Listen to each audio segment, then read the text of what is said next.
இயேசு கிறிஸ்து மனித அவதாரம் எடுத்து வந்ததுக்கு இன்னொரு முக்கியமான காரணம். சோ அந்த ஒண்ணுதான் சொல்ல போறேன். சோ அதுதான் நீங்க செய்தியின் தலைப்பா இருக்கின்றது. சாபத்திலிருந்து விடுதலை செய்வதற்காக. எதுக்காக? ஆமா, இன்னைக்கு செய்தியை கேட்டு முடிச்சு முன்னாடியே விசுவாசத்தை என்னோட சேர்ந்து அறிக்கை பண்ணுங்க. என் வாழ்க்கையில சாபம் இல்லை. பாரம்பரிய சாபம் தலையில கை வச்சு சொல்லு. பாரம்பரிய சாபம், எங்க அப்பா அம்மா சாபம், எனக்கு தெரியாத என் தாத்தன் என் பாட்டன் என் பூட்டன் அவன் செஞ்ச அந்த சாபம், தலைமுறை சாபம், ஜெனரேஷனல் கர்ஸ். ஜெனரேஷனல் கர்ஸ். சரி, தலைமுறை சாபங்கள், என் மேல இருக்கிற சாபம், என் மேல மனிதர்கள் போட்ட சாபம், ஆதாம் நிமித்தமா என் மேல வந்த சாபம், இது எதுவுமே என் மேல இல்லை என்பதை இயேசுவின் நாமத்துல அறிக்கை செய்து பெற்றுக்கொள்கிறேன். ஒரு ஆமென் சொல்லுங்க பாப்போம். அல்லேலூயா. சரி, நம்ம இன்னைக்கு அதான் பார்க்க போறோம். இன்னைக்கு சாபம் இருக்குதா? இன்னைக்கு கிறிஸ்தவ சமுதாயத்துல சாபம்ன்ற ஒண்ணத்தை வச்சுட்டு பயங்கரமா பிசினஸ் பண்றாங்க. மக்களை பயமுறுத்தி சாபம் சாபம் சாபம். நான் முதல்ல ஒரு பிராக்டிக்கலா ஒரு காரியம் சொல்லி உங்களுக்கு கொண்டு வந்துடுறேன்னு. என்ன அப்படின்னா, ஒரு குறிப்பிட்ட ஒரே ஒரு சம்பவம் உங்க வாழ்க்கையிலயோ இல்லாட்டி தாத்தா அப்பாவுக்கு நடந்தது, இப்ப எனக்கும் நடக்குது, ஒரு பேட்டர்ன் இருந்ததுன்னா, என் வாழ்க்கையில மாசத்துக்கு ஒரு முறை அப்படி ஆகும், இல்ல வாரத்துக்கு ஒரு முறையாவது அடிபட்டு பாஸ்டர், இல்ல ஆமாவா இல்லையா? எங்க அப்பாவுக்கு எங்க தாத்தாக்கும் சுகர் இருந்துச்சு, எங்க அப்பாவுக்கும் சுகர் வந்துருச்சு, எனக்கும். ஆமா, அப்ப கண்டிப்பா இது என்னவா இருக்கும்? அது ஜீன்ல வந்துச்சு, கர்ஸ்ல வரல. ரைட்டா? அது ஜீன்ல வந்துச்சு, மரபணுக்கள்ல வந்தது தானே தவிர சாபத்தால வந்தது கிடையாது. நல்லா புரிச்சுக்கங்க. நம்ம ஆண்டவர் ஏதோ சபிச்சுட்டாரு, சபிச்சுடுவாரு, நல்ல பயங்கரமா பிரசங்களை நானும் சின்ன வயசுல இருந்து கேட்டு அதெல்லாம் பார்த்து பயந்து, ஐயோ சாபம் இருக்குமோ அப்படின்ல. இனி ஒரு ஊழியக்காரன் தப்பு பண்றான் அப்படின்னா அவர் தப்பா பிரசங்கம் பண்றாரு, இப்ப வசனம் என்ன சொல்லுது பாருன்னு சொன்னா உடனே வீட்டுல பெரியவங்க என்ன பண்ணுவாங்க? ஊழியக்காரன் தப்பா பேசுறாரா, அவர் வாயில விழுந்துடாதே, இவர் வாயில பாதாள குழியா போய் உள்ள விழுகிறது, வாயில விழுந்துடாதே. ஆமா, எனக்கு ஒரு ஆண்டி இறந்துட்டாங்க, உயிரோடு இருக்கும்போது சொல்லிட்டு இருப்பேன், இன்னும் சொல்லுவேன். எங்க அம்மா கூட சிஎம்சி ஹாஸ்பிட்டல் நர்ஸா வேலை செஞ்சாங்க. அவங்க ஒரு ஒரு ட்ரெடிஷனல் வைராக்கியமுள்ள ஒரு கிறிஸ்தவருக்கு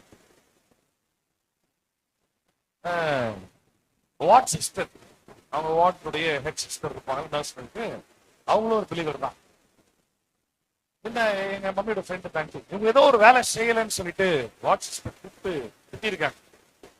அதுக்கு இவங்க உண்மையை எப்படி ரெஸ்பாண்ட் பண்ணணும்? 1 தீமோத்தேயு 5ஆம் அதிகாரத்துல 4ஆம் அதிகாரத்துல பார்க்கிற மாதிரி, வேலைக்காரன் எஜமானுக்கு உண்மையா வேலை செய்யி, இல்லாட்டி உன்னுடைய வேலையை நிமித்தமா நீ தேவனோட நாமத்தை தூசிக்கிற மாதிரி இருக்கும், இப்படி பண்ணாதன்னு சொல்லி தீமோத்தேயு எழுதுறாரு. சரிங்க, சாரிங்க, பண்ணிடுறேன் மேடம் சொல்லி போயிருந்தோம். இவனத்தை சொன்னாங்க, நான் பாஸ்டிங் இருக்கிறேன், என் வாயில விழுந்துறாரு. யாரை பார்த்து? ஹெட் நர்ஸை பார்த்து. அவங்க பயந்துட்டு, எங்க அப்பா இந்த அக்கா அக்கா உபவாசத்தை சமைச்சுட்டு பயமுத்துறாங்க அந்த பொண்ணு. பாரு, இப்படி ஒரு சாபம் இல்ல, அந்த சாபம் இருக்குன்ற மாதிரி ஒரு ஆள் பேசுறதுக்கு ஒரு ஆள் இருக்குது. அதை பேசும்போது அது இருக்குது நடந்துரும்னு சொல்லி நம்பி ஏற்றுக்கொள்றதுக்கு ஒரு ஆள் இருக்குது. இதுல வேடிக்கையான காரியம் என்னன்னா, ரெண்டுமே கிறிஸ்தவர்கள், ரெண்டுமே பிறந்திருந்த கிறிஸ்தவர்கள், ரெண்டுமே பாரம்பரியமான சிஎஸ்சி திருச்சபை சார்ந்தார்கள். இதெல்லாம் சார்ந்தாக்கள் தான். ஆனா ஒண்ணு மட்டும் சாராம இருந்துட்டாங்க. எதுவும் சொல்லியிருந்தப்போ இயேசுவை சாராமே வாழ்ந்துட்டாங்க. அதான் பிரச்சனையே. கர்த்தருடைய வார்த்தையை சார்ந்துடாம போயிட்டாங்க. அதுதான் பிரச்சனையே. நம்ம இன்னைக்கு சாபத்தை பத்தி பார்க்க போறோம். நம்ம இப்ப அவிசுவாசியா இருந்தா என்ன பண்ணிருப்பாங்க சொல்லு? உபவாசத்தில் இருக்கிறேன், ஏன்னா சமைச்சிருவோம் பார்த்துக்கோ, என் வாயில விழுந்துடாது அப்படின்றாங்கல்ல. அந்த மாதிரி பிலீவர்னா அப்படி சொல்றாங்க. அன்பிலீவர் எப்படி சொல்லுவாங்க? என் நாக்கு பத்தியா மருந்தாக்கு, ஒழுங்கா பல்லு வச்சு நாக்கு கிளீன் பண்ண. ஆமா, நாக்கு சொன்னா இது நல்லா சொல்ல. அந்த அன்பிலீவருக்கும் இந்த பிலீவர்ன்றதுக்கும் என்ன வித்தியாசம்? அவன் கருணாக்க பயன்படுத்துறான், என் உபவாசத்தை பயன்படுத்துறான், அவ்வளவுதான் வித்தியாசம். ரெண்டுமே நடக்குமா? ரெண்டும் நடக்காது. இப்ப என்ன அப்படின்னா, சரி சரி ரியாலிட்டியில பேசும். நிஜத்தில் சாபம் ஒண்ணு இருக்கா? உண்மையாவே இல்லாத ஒரு விஷயத்தை யாரும் பேசிட்டு இருக்க போறது இல்லை. சாபம் ஒன்று இருக்கா? இருக்கு. இனி கொஞ்சம் கூட பைபிள்ல இருந்து யாருக்கு பலிக்கும், என்ன பலிக்கும் அப்படின்லாம் சொல்ல போறேன். சரி, இப்ப இந்த சத்தியத்தை ஒரு அடிப்படையிலிருந்து கட்டமைப்பு செய்ய போறேன். கவனிங்க, இந்த முதல் கேள்விக்கு நீங்க கரெக்டா பதில் சொன்னீங்கன்னா நான் தொடர்ந்து செய்திக்குள்ள போறேன். சரியா? கவனிங்க, சாபத்தினால் பாவம் வந்ததா இல்ல பாவத்தினால் சாபம் வந்ததா? இது எப்படின்னா, கோழியிலிருந்து முட்டை வந்துச்சா, முட்டையிலிருந்து கரெக்டா? நிஜமாவா? நிஜமாவா? ஷூரா? எப்படி? சரி சரி, நானே பிரசங்க நானே பிரசங்க பண்றேன். நம்ம அவசரப்படாதீங்க. ஆமா ஆமா, ஆதாம் ஏவாள் பாவம் செய்தது நிமித்தமாய் தேவன் அவர்களை, இப்போ அது கம்ப்ளீட்லி அவுட் ஆஃப் கான்டெக்ஸ்ட். இன்னைக்கு ஆண்டவர் சபிக்கிறாரா? இல்ல. ஆனா பைபிள் சொல்லு, இது நல்லா கவனிங்க, இதுக்கு பேர் வந்துட்டு லாஜிக்கல் ஃபாலசி. அப்படின்னா லாஜிக்கா பார்த்தா நியாயமா இருக்கிறது போல தோன்றும். இது எப்படி, என்ன லாஜிக் சொல்லி புரிய வச்சிடறாங்கன்னா, பைபிள் இருக்கு பார், நீ மனுஷன் தான். நம்ம பைபிள் ஃபாலோ பண்றோம். ஆமா பைபிள் இருக்கு. ஆதாம் ஏவாளை சபிச்சாரு பாரு, நீ மனுஷன் தான். ஆமா அவங்களும் மனுஷன், சபிச்சா நம்மளும் மனுஷன் தான். நல்லா கவனிங்க, அவனுக்கு அதே ஆண்டவர், எனக்கு அதே ஆண்டவர். அவனை பத்தி எழுதப்பட்டிருக்கிற பைபிள் இருக்கிற அந்த பைபிள் நான் ஃபாலோ பண்றேன், எல்லாமே உண்மை. நானும் மனுஷன் தான், அவனும் மனுஷன் தான். ஆனாலும் எனக்கு பொருந்தாது சொல்லி எப்படின்னு கேள்வி கேட்கிறவங்களுக்கு தான் நீ முழு செய்தி பேச போற. சரியா? ஆனாலும் நமக்கு அது பொருந்தாது. பைபிள்ல கான்டெக்ஸ்ட் ஒன்று இருக்குது. வெவ்வேறு காலகட்டங்கள் நடந்த சம்பவத்தை அந்தந்த காலங்களில் தேவன் எப்படி கிரியை செய்தார் அப்படின்றத பார்த்து, இன்னைக்கு நம்ம வாழ்ற காலத்தில் கர்த்தர் எப்படியாய் கிரியை செய்கிறார் அப்படின்றத புரிந்து கொள்வதற்காக தான் இந்த 66 புத்தகம் பைபிள் ஒண்ணு நம்ம கையில இருக்குது. மொத்தமா படிச்சு மொத்தத்தையும் அப்படியே வாயில போட்டு முழுங்கி மொத்தத்தையும் சீரணம் பண்றதுக்கு இல்ல, மொத்தத்தையும் ஃபாலோ பண்றதுக்கு இல்ல. ரைட்டா? ஃபார் எக்ஸாம்பிள், மொத்தத்தையும் ஃபாலோ பண்றதா இருந்தா பழைய ஏற்பாட்டுல இருந்து விருத்த சேனை ஃபாலோ பண்ண முடியுமா? நம்மள்ட்ட விருத்த சேனை பைபிள் தானே இருக்குது. ரெடியா? சரி, ஓய்வு நாள் ஃபாலோ பண்ண முடியுமா? இதெல்லாம் விட்டுரு. சென்ட்ரலா சொல்றேன், உன் தேவனுடைய நாமத்தை வீணிலே வழங்காது இருப்பாயாக. யாருமே ஆண்டவர் பேரை வாயத்துன்னு சொல்லக்கூடாது. முடியுமா? அப்போ இதெல்லாம் பைபிள் இருக்குது பாரு, கட்டளையாவே இருக்குது பாரு அப்படின்னாலும் கூட எனக்கு அது அப்ளை ஆகல. அங்கதான் வந்துட்டு வேதத்தை பகுத்து ஆராய்ந்து வாசிக்க தெளிவாய் கற்றுக்கொள்ள வேண்டும். ராமின் சொல்லுங்க, கரங்களை தலையிலையா. பொதுவா இந்த ஊழியக்காரங்க எதை வச்சு பேசிக்க பேசுவாங்கன்னா, நீ செய்த அக்கிரமங்களை, உன் பிதாக்களுடைய அக்கிரமங்களை பிள்ளைகளிடத்துல 3ஆம் 4ஆம் தலைமுறை வரைக்கும் விசாரிக்கிற தேவனாய் இருக்கிறேன். அதை சொன்ன இன்ஸ்டன்ஸ்லயே மாத்திட்டாரு. தெரியுமா தெரியாது? அதை சொன்ன மொமெண்ட்லயே, சேர்றா இவங்க அது கூட வேலைக்கு போட மாட்டாங்களா அப்படின்ட்டு அந்த மொமெண்ட்லயே மாத்திட்டாரு. நான் எப்படி பைபிள்ல எங்க இருக்கு பாப்போம். நம்ம இன்னைக்கு வாசிக்கலாம். யாத்ராகமம் 20ஆம் அதிகாரம். திருப்பிக்கங்க, யாத்ராகமம். நிறைய வசனங்கள் இருக்கு, கொஞ்சம் ஃபாஸ்டா போக முயற்சி செய்யலாம். ஆனால் இன்னைக்கு நமக்கு சத்தியங்கள் புரிய கர்த்தர் கிருபை செய்வாராக. ஆமென். ஆவியானவர் நமக்கு இந்த சத்தியங்களை கவனிக்க, உள்வாங்க, புரிந்து கொள்ள அவர் நம்ம கிருபை செய்யட்டும். யாத்ராகமம் 20ஆம் அதிகாரம். யாத்ராகமம் 20ஆம் அதிகாரம் என்ன கண்டென்ட் யாரா சொல்ல முடியுமா? 10 கட்டளைகள் சொல்லப்பட்டிருக்க இடம். முதல்ல ஆண்டவர் சீனாய் மலை மேல மோசேயை கூப்பிடுறாரு. யாரு கூப்பிடுறாரு? சரி, யாருக்காவது ஆன்சர் பண்ண முடியுமா? மோசே எத்தனை முறை சீனாய் மலை மேல ஏறி இறங்கினான்? ஏலம் விடுற மாதிரி இருக்கு. 2 முறை, 2 தரம். அப்புறம் சும்மா சொல்லு, ஒரு நம்பர் தானே. 2 முறையா? ஷூரா? ஹோம்ஒர்க் கண்டுபிடிச்சிட்டாங்க. போய் யாத்ராகமம் வாசிங்க.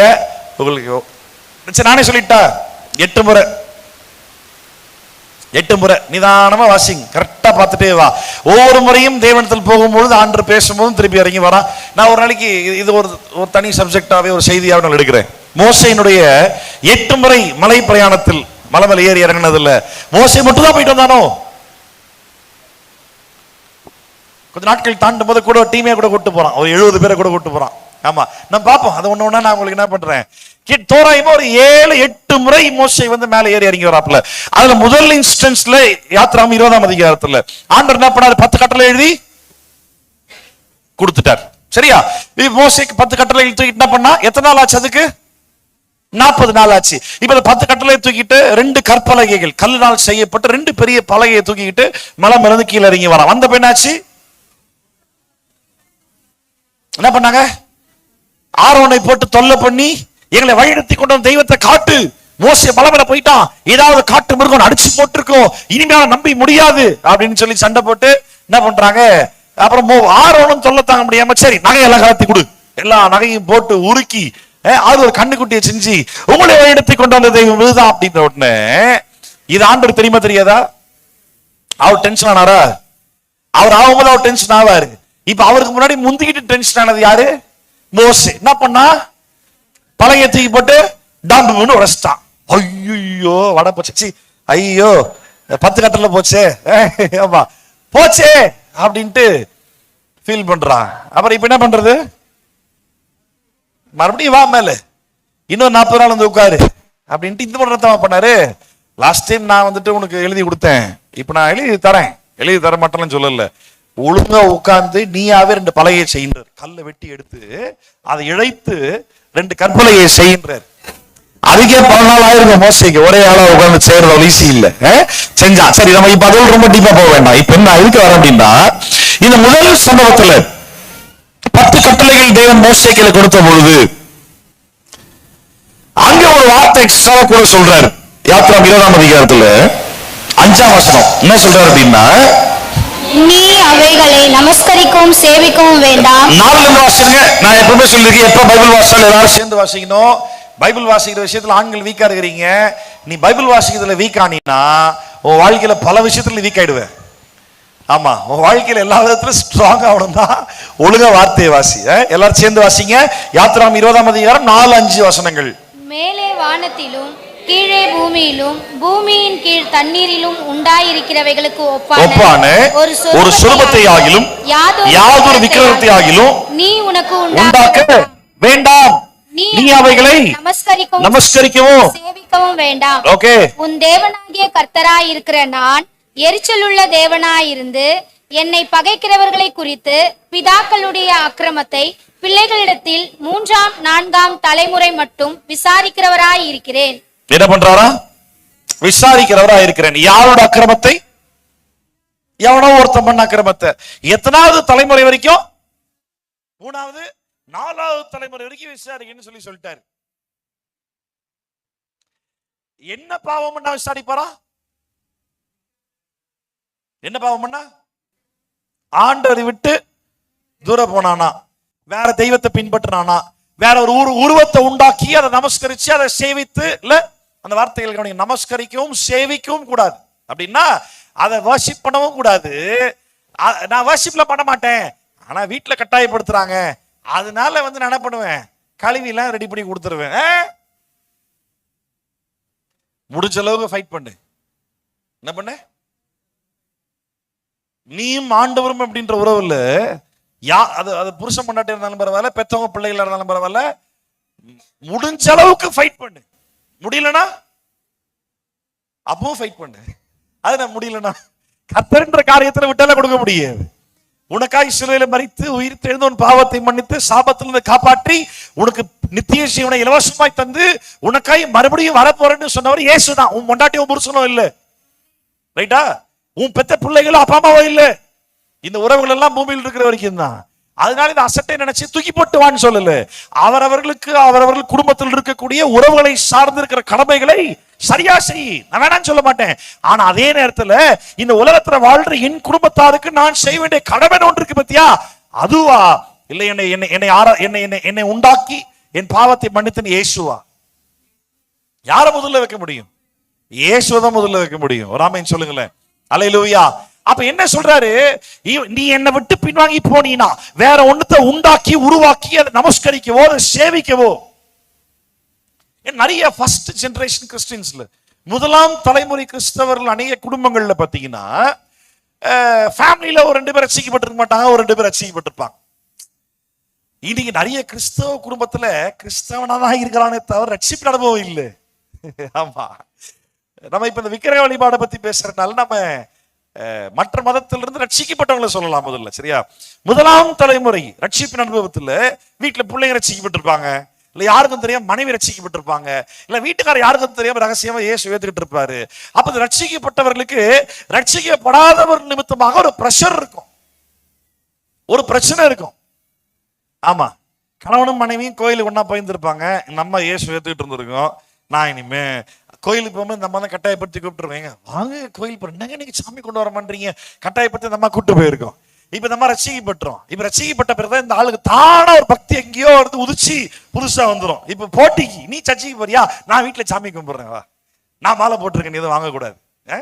ஆமா, நீ என்ன சர்ச்சைக்கு போற, ஒழுங்கா பூஜை சாமான கழுவி வை. நல்லா கவனிங்க, நீ உருவாக்கவும் கூடாது, நமஸ்கரிக்கவும் கூடாது, சேவிக்கவும் கூடாது.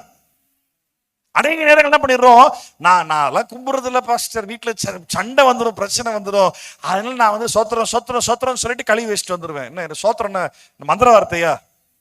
சோத்திரம் சோத்திரம்னு பவர் கூடுறதுக்கு? நம்மளுடைய இன்டென்ஷன் ரொம்ப முக்கியம். சரி, வீடு மொத்தமா சுத்தம் பண்றீங்க, உங்க வீட்டுக்காரருக்கு தெரியாம கேட்காம சேம எல்லாம் தூக்கி போட்டுற முடியாது இல்ல. அப்ப எல்லாத்தையும் சுத்தம் பண்றீங்க, இதுவும் சேர்த்து கழுவி தூக்கி எடுத்து வை, என்ன ஆயிடுது இப்ப? அதனால உலகத்தில் இருக்கிறவனை பார்க்க உனக்குள் இருக்கிறவர் பெரியவர். ஆனா இப்ப என்ன பிரச்சனை தெரியுமா, நான் அதை சேவிக்க மாட்டேன். என் வானத்தை பூமியும் படைத்த உண்மையான தெய்வமாகிய இயேசு கிறிஸ்துவை அன்றி வேற ஒரு காரியம் ஒரு சாதாரண பொருளா இருந்தால், அது என் வீட்டுல இருக்கிற பொருளா இருக்குமானால், நான் அதை சுத்தம் பண்ணுவேன், கிளீன் பண்ணுவேன், வீட்டை நீட்டா மெயின்டைன் பண்ணுவேன், அடுக்கி வைப்பேன், எல்லாம் பண்ணுவேன். ஆனா என் வீட்டுல இருக்கக்கூடிய அந்த பொருளுக்கு கடவுள்ன்ற ஒரு பெயர் இருக்குமானால் நான் சேவை கூட செய்ய மாட்டேன். அதனால என்ன பிரச்சனை வந்தாலும் பரவாயில்ல, பாத்துக்கலாம், என்ன சொன்னாலும் கீழ்படுகிறேன், இதை மட்டும் செய்ய மாட்டேன். ஆமாவா இல்லையா? இனி இந்த கடைசி நாட்கள் ஆண்டவர் வைராக்கியம் உள்ள கிறிஸ்தவர்கள் எதிர்பார்க்கிறார். ஏதோ சண்டே சபைக்கு போனா உட்கார்ந்து பாட்டு பண்ண, எனக்காக இயேசு என்ன செய்வார், எனக்கு ஒரு ஆசீர்வாதம் தந்துடுவாரா, என் வாழ்க்கையை மாத்திடுவாரா, என் கடன் பிரச்சனை போயிடுமா, ஒரு பிரச்சனையே இல்லாத வாழ்க்கை கிடைச்சிடுமா, இந்த கேள்விகள் எல்லாத்துக்கும் ஒரே பதில் தான், அப்படி ஒரு வாழ்க்கை உனக்கு சத்தியமா தரமாட்டார். துன்மார்க்கனுக்கும் சன்மார்க்கனுக்கும் பூமியில ஒரே மாதிரி சம்பவிக்கிறது, அதுவும் மாயையே. சாலமோன் ராஜா சொல்றாரு, இப்படித்தான் நடக்கும் பூமியில, நீ இதெல்லாம் கடந்து வந்ததான் ஆகணும். இந்த பாதையில கடக்கும் பொழுது இயேசுவை ஏற்றுக்கொள்ளாதவன் அந்த பிரச்சனையை பத்தியே பேசி பிரச்சனைக்குள்ளே மூழ்கிடுவான். இயேசுக்குள்ள இருக்கிறவன் பிரச்சனையை தாண்டி வெளியே வருவான். அல்லேலூயா. அதுதான் அவனுக்கு நமக்கு வித்தியாசம். அவனை விட உன்னை வேற பாதையில கூட்டு போக போறது இல்ல. அவன் உலகத்துல பிரயாணம் பண்ற அதே வழியில தான் இதே உலகத்துல நீயும் பிரயாணம் பண்ணி ஆகணும். ஆமா, அதனால என்ன அப்படின்னா, நம்ம அதை நமஸ்கரிக்கவும் கூடாது, சேவிக்கவும் கூடாது. Don't do any service to that. கிறிஸ்தவர்கள் விக்கிரக வழிபாடு பண்றாங்க, தெரியுமா? தெரியுமா தெரியாதா? கிறிஸ்தவர்கள் விக்கிரக வழிபாடு செய்கிறார்கள். என்ன மாதா யாரு? ரோமன் கேத்தலிக்கா? அவங்க கிறிஸ்டின். அவங்க இல்ல, ஏன் கணக்குல அவன் கிறிஸ்டின் இல்லப்பா. எனக்கு வசனத்தின்படி பார்த்தா அவன். எத்தனை கிறிஸ்தவர்கள் வீடுகள் இல்ல, ஷாப்பிங் போன வந்தன்ற பேர்ல பேக் இல்ல, ஃப்ரீயா ஓசியில கொடுத்தான் கேலண்டர். ஒரு 50 ரூபா கொடுத்து கேலண்டர் வாங்க உனக்கு துப்பு இல்லைன்னா நீ தேதி பார்த்து என்ன கழட்ட போற? உனக்கு கேலண்டரே தேவையில்லை. போத்தீஸ்க்கு போன ஷாப்பிங் பண்ண, ஓசியில கேலண்டர் கொடுத்தா அவன் பிசினஸுக்காக சீசனுக்கு ஏற்ற மாதிரி விதவிதமா படம் போட்டு கொடுப்பான். ஓசியில கேலண்டர் கட்சியது, ஐயோ ஏசுநாதர் படம் ஆச்சுன்னு பத்திரமா வாங்கி வீட்டுல மாட்டி வைப்ப. என்ன உனக்கு பிரத்யட்சமா தரிசனம் ஆனாரா? அவர் அப்படிதான் இருப்பேன் காட்டினாரா? வந்துட்டு உனக்கு ஆவியாகிய தேவனாக இருக்கிறார். அவர் உருவமும் இல்லை, சொரூபமும் இல்லை. அவர் மனிதர்களில் ஒருவனை போல அல்லன்னு சொல்லி வசனம் சொல்லுது. ராமன் சொல்லுங்களேன். ஆமா, இது இந்த கிறிஸ்துமஸ் சீசன் வந்துச்சுல்ல, துணி எடுக்க போவோம், ஷாப்பிங்கு போவோம், கடைக்கு போவோம். ஆமா, என்னோட சபை விசுவாசிகள் கிறிஸ்துமஸ்க்கு புது ட்ரெஸ் வாங்கி போடாத. உனக்கு எப்போ துணி தேவைப்படுதா வாங்கிக்கோ, உனக்கு எப்போ ட்ரெஸ் தேவைப்படுதா வாங்கிக்கோ. டிசம்பர் 25 இயேசு பிறக்கல, ஆனா இயேசு பிறந்தாருன்ற சரித்திரத்தை ஒரு பையில மாற்ற முடியாது. அது ஒரு தேதி வச்சு நீ நிரூபிக்கணும்ன்ற ஒரு அவசியமும் இல்லை. ஆமா, அவர் உயிரோடு கூட இருக்கிறார்ன்றதுதான் அவருக்கான ஆதாரமே. ஆமா, கிறிஸ்துமஸ் பண்டிகைன்ற பேர்ல கொண்டாட போறது, அதுக்கு தனியா போய் துணி எடுக்கிறது, துணி எடுத்ததாம கேலண்டர் வாங்கிக்கிறது, அதை கீழே விழுந்துச்சுன்னா ஏய் அறிவு இல்லை, ஏசுநாதர் போட்டோ கீழே போடுற நீ, அதை எடுத்து அம்மா 2 தட்டு தொடச்சி முத்தம் கொடுத்து நக்கி எல்லாம் பண்ணுவாங்க. சரி, நிறைய பேர் நல்ல இந்த விக்கிரக வழிபாடு பல விதங்கள்ல மாறுது. எத்தனை கிறிஸ்தவர்கள் இந்த பேசிக்கான ட்ரூத், அதாவது இந்த இயேசு போல உருவ படம் ஒன்றுக்கு, அது இயேசு அல்ல, அது யாரோ ஒரு கற்பனையாய் வரைந்து வைத்த படம், அதை வீட்டுல வச்சுக்க மாட்டேன் அப்படின்னா அதை பார்த்து நான் பயப்பட போறது இல்ல. வீட்டுல பார்த்து தூக்கி போடு இல்ல, நான் எனக்கு வேண்டாம். ஏன்னா போட்டோ மாட்டி வைக்கிறதுக்கு ஆண்டவர் செத்து போலையே, அவர் உயிரோட கூட இருக்கிறார். செத்து போனவன் தான் போட்டோ வச்சு படம் போட்டு பூவை மாட்டி விளக்க கொளுத்தி வைப்பாங்க. அதுவும் விளக்க கொளுத்துறது ரொம்ப சோம்பேத்தனம் ஆயிட்டு, விளக்கு சைஸ்ல எலக்ட்ரானிக் லைட்டே வந்துச்சு, அதுக்கு ஒரு லைட்டை போட்டுறது ஈஸியா போயிட்டு, அது கொளுத்து சோம்பேத்தனம், எண்ணெய் ஊத்த சோம்பேத்தனம், திரிய மாத்த சோம்பேத்தனம், அதுக்கு ஒரு லைட்டு ரெடிமேடா. ஆமா. இப்ப இந்த சத்தியம் புரிந்தவர்கள் இது வெறும் பொம்மை, இது வெறும் போட்டோ, இது தேவையில்லை அப்படின்ட்டு பா கேலண்டர் நீ வச்சுக்கணும் வேணாம். ஆமா வந்துருவோம். மனசாட்சி தொட்டு சொல்லு, டெய்லி என் வீட்டில் நான் கேலண்டரை பார்த்து தான் நான் தேதி கண்டுபிடிக்கிறேன்னு சொல்லு, ஒருத்தர் சொல்லு பார்ப்போம். வாட்சில் பார்த்துக்கிறது, ஃபோனில் பார்த்துக்கிறது. இந்த காலத்தில் எவன் கேலண்டர் யூஸ் பண்றீங்க? இது நிறைய சபைகள்ல சர்ச் கேலண்டர், அதுல படம் இருக்கும்ல, படம் இல்லாத கேலண்டர் சேல் ஆகாது. ஆமா, அதுல படத்துல கண்டிப்பா அந்த 12 மாசத்துல ஏதாவது ஒரு மாசத்துல ஒரு படத்துல நானும் ரொம்ப நாளா அவர் கண்டுபிடிக்க ட்ரை பண்றவர் யாரா இருக்குன்னு இதுவரைக்கும் கண்டுபிடிக்க முடியல. ஒரு மிடில் ஏஜ் மேன் ஒருத்தர் தாடி வச்சுன்னு தலையில ஒரு முக்காடு போட்டு கையில ஒரு கோலை வச்சுன்னு ஆட்டுக்குட்டியை தோல்ல போட்டு இருப்பாரு, பேக்ரவுண்ட் நிறைய ஆட்டுக்குட்டிலாம் இருக்கும். இந்த படம் இருக்கிற மாதிரி ஒரு கேலண்டர் பகுதியாவது கம்பல்சரி இருக்கும். அவர் யாருன்னே தெரியல, நானும் ரொம்ப நாளா தேடுங்க யாரா இருக்கும் இவரு அப்படின்ட்டு. கேட்டா ஏசுன்றாங்க. அது அவர் உருவமே இல்லப்பா, அவர் அனாதி தேவனா இன்றைக்கும் ஒரு பரலோகத்தில் இருக்கிறாரு. அல்லேலூயா. அவர் ஆவியாகிய தேவனாய் நம்மோடு கூட நமக்குள் வாசம் பண்ணுகிறார், பரிசுத்த ஆவியானவர் மூலமாக. ஆமென். ஆமா, சரி, இந்த சத்தியம் புரிஞ்சு இதை விட்டு வெளியே வேண்டாம். ஆனா இன்னொரு அடுத்த லெவல் கிறிஸ்தவர்கள் ஒரு விதமான விக்கிரக வழிபாட்டில் இருக்கிறாங்க. யார் தெரியுமா? எதை தெரியுமா விக்கிரகமா கன்சிடர் பண்றாங்க? பைபிள். ஆமா, பைபிள் இல்ல தூங்கும் போதே பாவம் தலைகாணி வாங்க முடியாத அளவுக்கு கஷ்டம் வீட்டுல வருமே. ஆமா, என்னது காத்துல கருப்பா இருக்குதா? ஆமா, காத்து கருப்பு வந்துடும், பேய் வந்துடும், பிசாசு வந்துடும், அதெல்லாம் பைபிள் காப்பாத்த போகுது. சரி, இயேசு எங்க போயிட்டாரு? இல்ல பைபிள் தான் உனக்கு காப்பாத்த போற. இயேசு எங்க போயிட்டாரு? இல்ல நீ ரட்சிக்கப்பட்டது உண்மையா இருந்தா அவர் வாக்குப்படி ஆவியானவர் உனக்குள்ள இல்லையோ? பரிசுத்தாவி பெற்றவர்களை பார்த்து இயேசு சொன்ன வார்த்தை, புறப்பட்டு போய் பிசாசுகளை துரத்து, வியாதியஸ்தங்களை கைவி சுகமாவான் அதிகாரம் கொடுத்திருக்கிறாரு. நான் இயேசு விசுவாசிக்கிறேன், ஹல்லேலூயா. நீங்க சர்ச்சில் அந்நிய பாஷை பேசி அப்படியே ஆடி தாட்டி தெரிச்சு ஃபர்ஸ்ட் ரோல் லாஸ்ட் வரைக்கும் அப்படியே கலைச்சிருவாங்க கூட்டத்தையே. வீட்டுக்கு போன பைபிள் தூக்கி தலைமாட்டில் வச்சு தூங்குது. அநேக கிறிஸ்தவர்களுக்கு பைபிள் ஒரு விக்கிரகமா இருக்குது. தெரியாம பைபிள் காலில் போட்டுறோம், என்ன பண்ணுவீங்க? புருஷன் பாப்பான், இந்த பக்தியா ஒரு நாள் இணைய மொத்தம் கொடுத்துருப்பாளா? என்ன பண்றது? பைபிள தொட்டு கும்பிடுறது. தொட்டு கும்பிடலாமா? பிள்ளைகள் எத்தனை ஸ்கூல் பிள்ளைகள் பழக்கம் இருக்கு, புக்ஸ் காலில் பட்டு, ஸ்கூல் புக்கு காலில் பட்டுச்சு என்ன பண்ணுவீங்க? அந்த பழக்கம் இருக்கா? ஒருபோதும் செய்யாத. We worship God, we don't worship books. ஆமென் சொல்ல மாட்டீங்களா?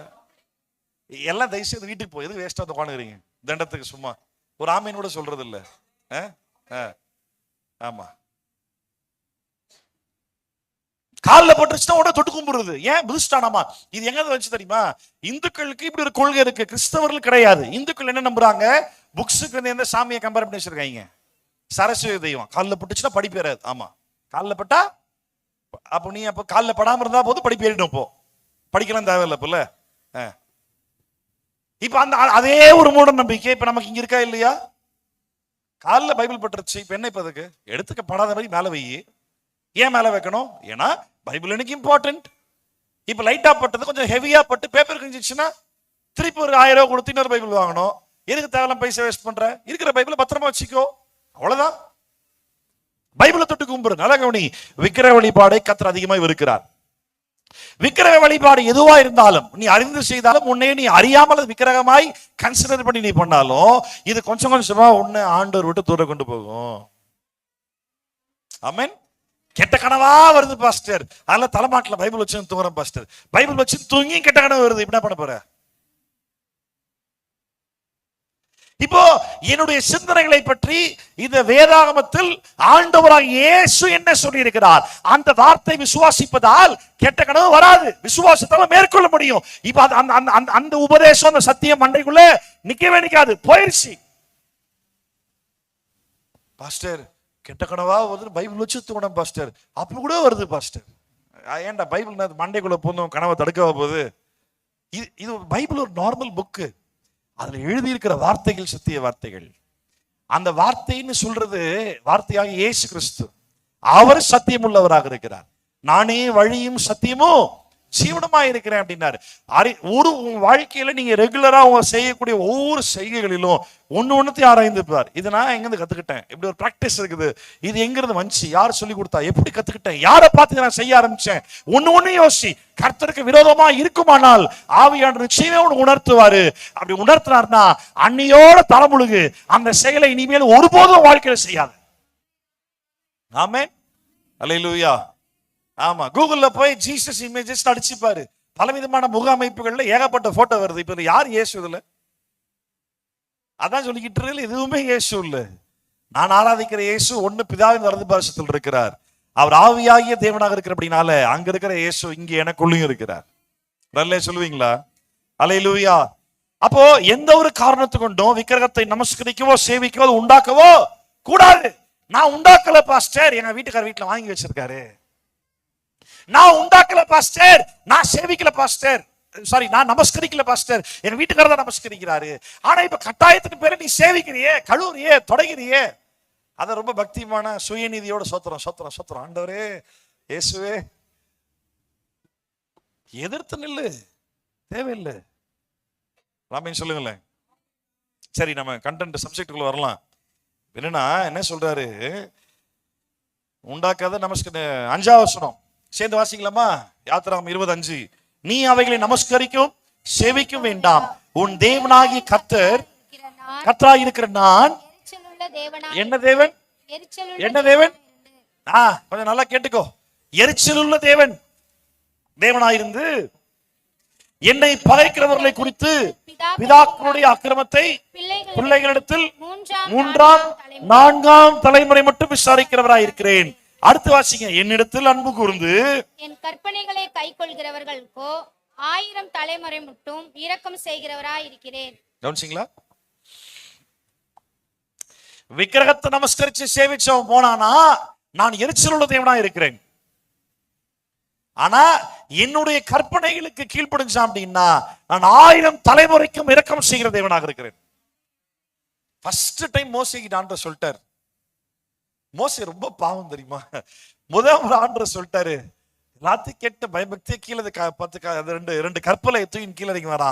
அவன் பார்த்த முதல் சீன் என்னது? டேய், இப்பதான்டா அவர் ஏட்ட சொன்னார்ரா. அவர் என்ன சொன்னார்ன்றது நான் இன்னொரு கூட சொல்லக்கூட இல்லை. அதுக்குள்ளேயாடா ஆரம்பிச்சிட்டீங்க. வந்தது கோவம். அந்த கற்பலையை வச்சு 2 மண்டையில சாத்தி 2 பேர் கொண்டு இருந்தாலும் பரவாயில்ல. ஆமா, இவனா பண்ண கற்பலையை போட்டு உடைச்சிட்டான். மோசைக்கு என்ன கொலையை பண்ண தெரியாது? ஏற்கனவே என்ன பண்ணா? ஆமா, எகிப்தியன் 2 பேரை. சரி, இப்ப இந்த யாத்திராகமம் 20:5 வச்சு மட்டுமே தீர்மானம் பண்ணிடலாமா? ஆண்டவர் எரிச்சல் உள்ள தேவனாக இருக்கிறார். நீ பண்ற பாவத்தை 4ஆவது தலைமுறை வரைக்கும் கேட்பார். முடிவு பண்ற முடியுமா? இல்ல. அடுத்த சம்பவங்கள்ல மறுபடியும் மோசே ஆண்டவர்கிட்ட வரும்பொழுது உடைச்சிட்டானா? அதுக்கப்புறம் ஆண்டவர் நிறைய விஷயங்கள்ல சொல்லி அனுப்பிச்சார் இல்ல. உடைச்சிட்டு கீழே வந்து எல்லாத்தையும் சொன்னா, இப்படி பண்ணாது, அதை பண்ணாது, இதை பண்ணாது, இப்படி சொன்னாரு, இப்படிலாம் சொல்லி இருக்கிறாரு, இதெல்லாம் செய்யணும், இதெல்லாம் செய்யக்கூடாது, நிறைய சொல்லி கொடுத்தான். அப்புறம் ஆண்டவர் மறுபடியும் மேல வா அப்படின்னு சொல்லி கூப்பிடுறாரு. அதுக்கப்புறமாவும் பல முறை கழித்து மறுபடியும் மேல போகும் பொழுது அப்படியே ஒரு 34ஆம் அதிகாரத்துக்கு வாங்க. யாத்திராகமம் 34ஆம் அதிகாரம் முதல்ல இருந்து வாசிக்கலாம். ஒரே ஒரு வசனத்தை தான் முக்கியமா பார்க்க போறோம். சத்தியத்தை மட்டும் சொல்ல போறேன் சாபத்தை குறித்து. ஆனா முழுசா வாசிக்கலாம், இன்னும் பெட்டரா புரியும், நிறைய புரியும். யாத்திராகமம் 34ஆம் அதிகாரம் முதல்ல இருந்தே வாசிப்போம். கர்த்தர் மோசேயை நோக்கி, முந்தின கற்பலைகளுக்கு ஒத்த 2 கற்பலைகளை இழைத்துக்கொள். நீ உடைத்து போட்ட முந்தின பலகைகளில் இருந்த வார்த்தைகளை அவைகளில் எழுதுவேன். விடியற் காலத்தில் ஆயத்தமாகி சீனாய் மலையில் ஏறி அங்கே மலையின் உச்சியில் காலமே என் சமூகத்தில் வந்து நில். உன்னோட ஒருவனும் அங்கே வரக்கூடாது, மலை எங்கும் ஒருவனும் காணப்படவும் கூடாது, இந்த மலையின் சமீபத்தில் ஆடு மாடு மேயவும் கூடாது என்றார். அப்பொழுது மோசே முந்தின கற்பலகைகளுக்கு ஒத்த 2 கற்பலகைகளை இழைத்து அதிகாலமே எழுந்திருந்து கர்த்தர் தனக்கு கட்டளையிட்டபடியே 2 கற்பலகைகளையும் தன் கையில எடுத்துக்கொண்டு சீனாய் மலையில் ஏறினான். கர்த்தர் ஒரு மேகத்தின் மேல் இறங்கி அங்கே அவன் அருகே நின்று கர்த்தருடைய நாமத்தை, ஆண்டவரே ஒரு பேரை சொல்றாரு பாருங்க, ஒரு நாமத்தை என்ன சொல்றாரு பாருங்க. கர்த்தர் அவனுக்கு முன்பாக கடந்து போகிற போது அவர் கர்த்தர் கர்த்தர் இரக்கமும் கிருபையும் நீடிய சாந்தமும் மகாதயமும் சத்தியமுள்ள தேவன், 1000 தலைமுறைகளுக்கு இரக்கத்தை காக்கிறவர், அக்கிரமத்தையும் மீறுதலையும் பாவத்தையும் மன்னிக்கிறவர், குற்றவாளியை குற்றவானவனாக விடாமல் பிதாக்கள் செய்த அக்கிரமத்தை பிள்ளைகளிடத்திலும் பிள்ளைகளுடைய பிள்ளைகளிடத்திலும் 3ஆம் 4ஆம் தலைமுறை மட்டும் விசாரிக்கிறவர் என்று கூறினார். மோசே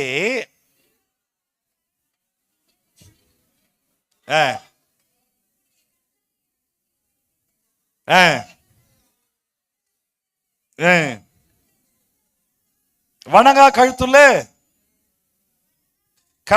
கழுத்துள்ளவர்கள் நீரோ எங்கள் அக்கிரமத்தையும் எங்கள் பாவத்தையும் மன்னித்து எங்களை உமக்கு சுதந்திரமாக ஏற்றுக்கொள்ளும் என்றான். ஒரு ஆமீன் சொல்லுவோமா?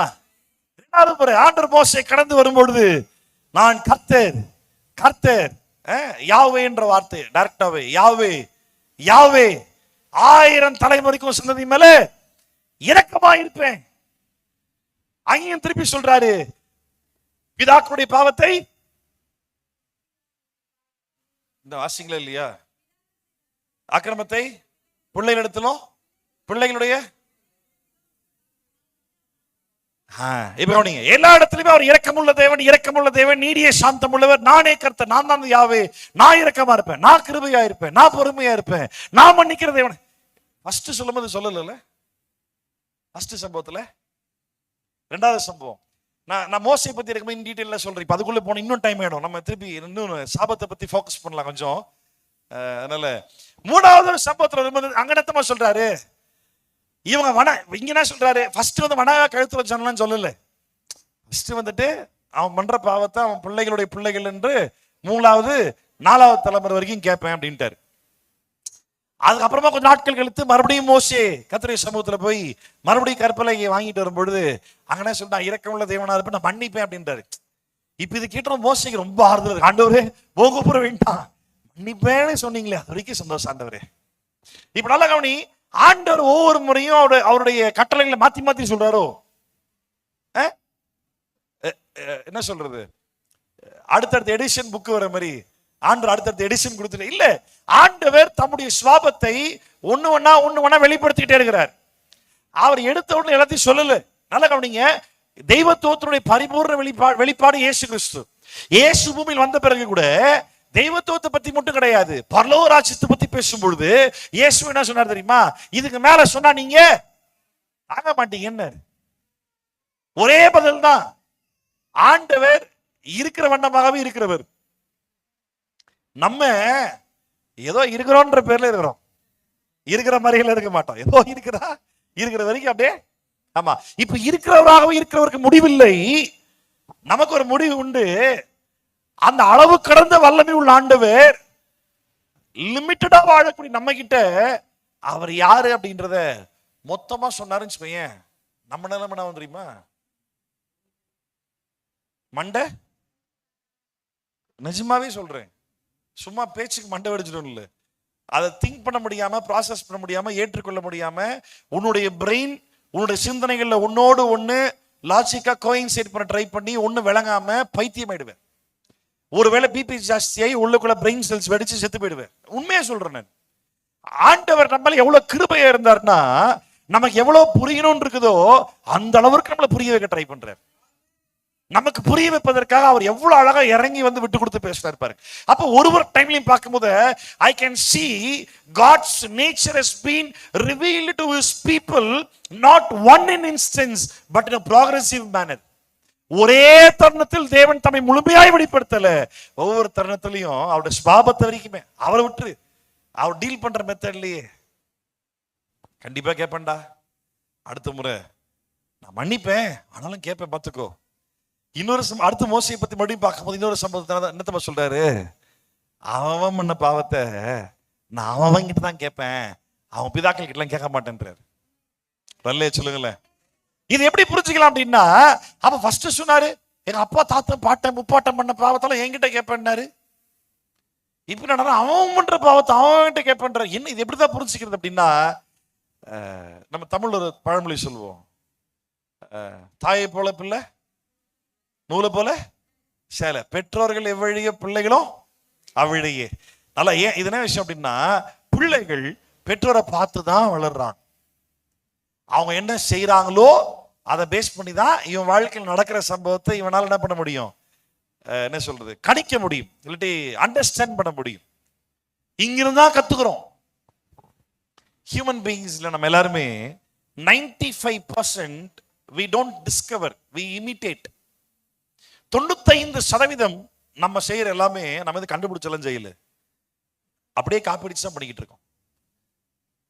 தவழ்றதுல இருந்து, நிக்கிறதுல இருந்து, நடக்கிறதுல இருந்து, ஓடுறதுல இருந்து, ஏறுறதுல இருந்து, சாப்பிடுறது, குளிக்கிறது, கழுகுற வரைக்கும் எல்லா வேலையுமே என்ன பண்றோம், பார்த்துதான் கத்துக்கிட்டோமே தவிர சொந்தமாலாம் யாருமே எதுவுமே செய்யல. அப்போ நீ என்ன செய்யறியோ அதான் உன் பிள்ளை அப்படியே செய்வான். பத்தாத குறைக்கு அப்பா அம்மாவுடைய 50% ஆஃப் ஜீன் டிஎன்ஏ மரபணுக்கள் பிள்ளைகளுக்குள்ள இருக்கிற அப்படின்னால அந்த ஜீன்லயே அந்த புத்தி, மெமரி, அந்த பிராக்டிஸ், ஹாபிட் எல்லாம் உள்ள வந்துடும். நான் சரி பார்த்து செய்யறது ஒண்ணு, ஜீன் வழியா வர்றது இன்னொன்னு. நான் ஒரு எக்ஸாம்பிள் சொல்றேன் பாருங்க. என்னுடைய தாத்தாவை நான் பார்த்தது இல்லை. என்னோட தாத்தாவை, எங்க அப்பாவுடைய அப்பா தாத்தா நான் பார்த்தது இல்லை.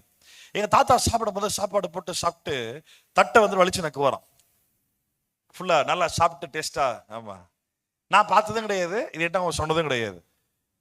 எனக்கு அதே பழக்கம். நான் சாப்பிட்ட பிறகு பப்ளிக்ல பண்ண மாட்டேன், தனியா இருக்கும்போது சாப்பிட்ட பிறகு அம்மா சூப்பரா, எங்க அம்மாவும் என் மனைவியோ சூப்பரா செஞ்சாங்கன்னா சாப்பிட்டு வரல நான் கீட்டு இருப்பேன் உட்காந்துட்டு. ஆமா, எங்க அம்மா சொல்லுவாங்க, நீ சாப்பிட்ட தட்டை கழுவே வேணாண்டா, அப்படியே எடுத்து வச்சு நாளைக்கு கொடுத்துட்றேன், நல்லா நீட்டா பண்ணிடு தட்டை அடிப்பேன். ஆமா, நான் எங்க தாத்தாவை பார்த்தது. அந்த ஹாபிட் எப்படி எனக்கு வந்துச்சு, மரபணுக்கள், ஜீன், டிஎன்ஏ அது வழியாவே தானே வந்துடும். அப்ப நல்லா கவனி, ஏற்கனவே ஆதாம்ன்ற ஒருத்தன் பாவம் பண்ணா, அந்த ஆதாம் நீ நல்லா பார்த்ததே கிடையாது. அந்த மரபணுவுல இந்த பாவம்ன்ற ஒரு காரியம் டிஃபால்ட்டா இருந்துகிட்டே இருக்குது. சோ நம்ம உலகத்திலேயே மனித இனம் சொல்லியே கொடுக்காம தானாவே ஒரு காரியம் செய்யறான் அப்படின்னா அது பாவம் மட்டும்தான். எத்தனை பாவம் வாழ்க்கையில பண்ணிருப்ப யோசிச்சுப்பாரு. எவன் சொல்லி கொடுத்தான் உனக்கு அத்தனையும் பண்ண சொல்லி? தானாவே உள்ள வருது பாவம் மட்டும்தான்.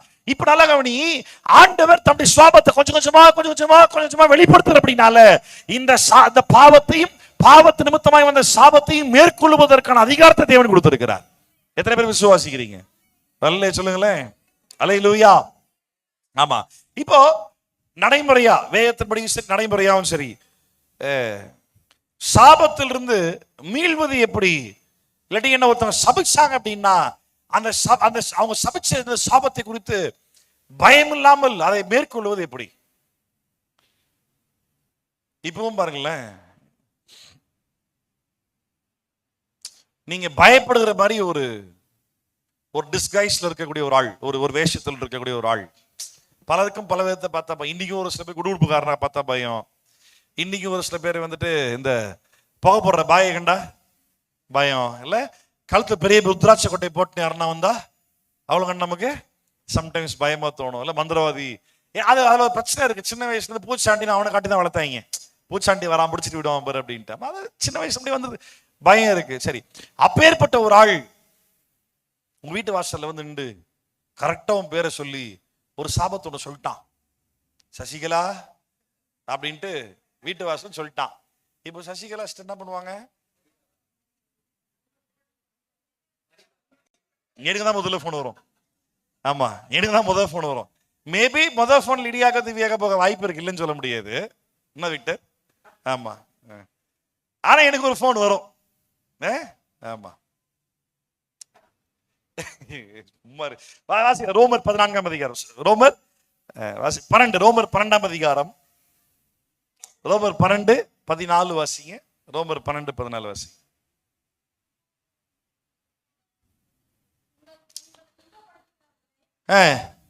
உங்களை துன்பப்படுத்துகிறவர்களை ஆசீர்வதியுங்கள், ஆசீர்வதிக்க வேண்டியவே அன்றி சபியாதீர்கள்.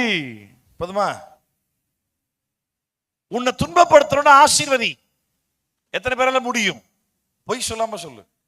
என்னை இரிட்டேட் பண்ற ஒரு கேரக்டர் என்னை சுத்தி இருக்குது, நான் மனப்பூர்வமா நான் அவனை இப்ப நான் ஆசீர்வதிக்கிறேன் பாஸ்டர். கிரேஸ் நம்ம சிச்சுனே கை தூக்குறத பார்த்தா டவுட் ஆகுது எனக்கு. தூக்கி வைப்போம், பாஸ்டர் வேற பாக்குறாரு, மன்னிச்சிட்டேன் சந்தோஷத்தால. ஆமா,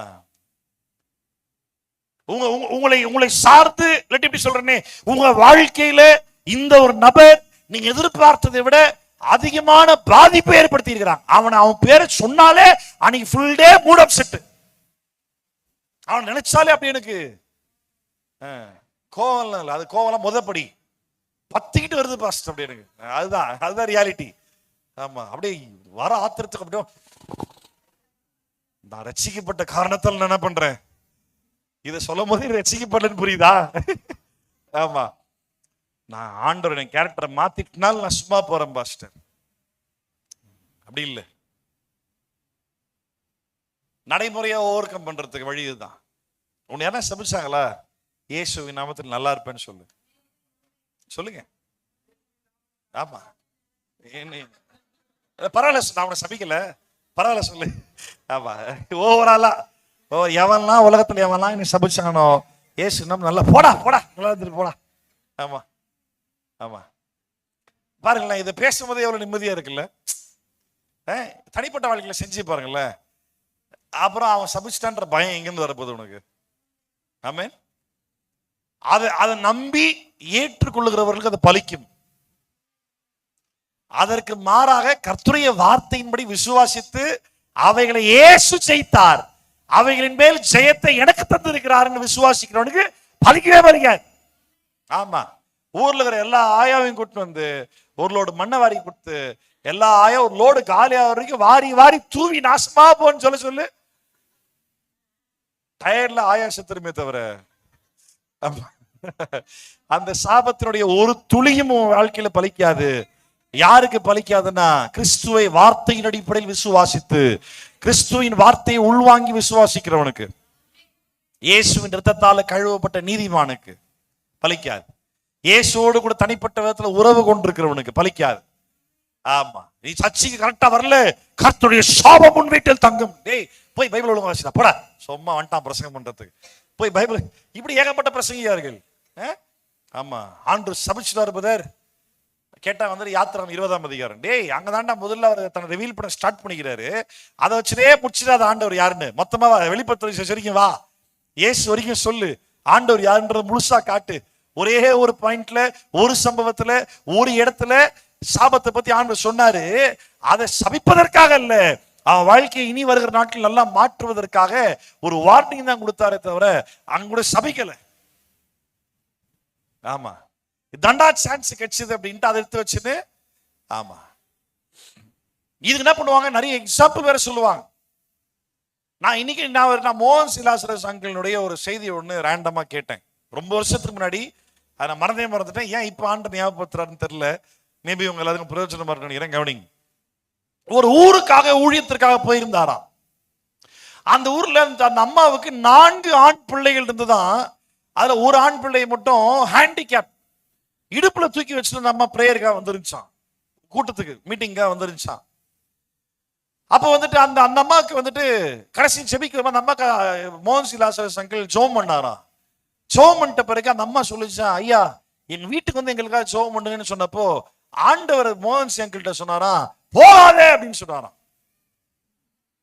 ஏன் ஆக்சுவலா இயேசு எல்லாரும் வீட்டுக்கும் போன்னு சொன்னாரு இல்ல? இயேசு என்ன சொன்னாரு?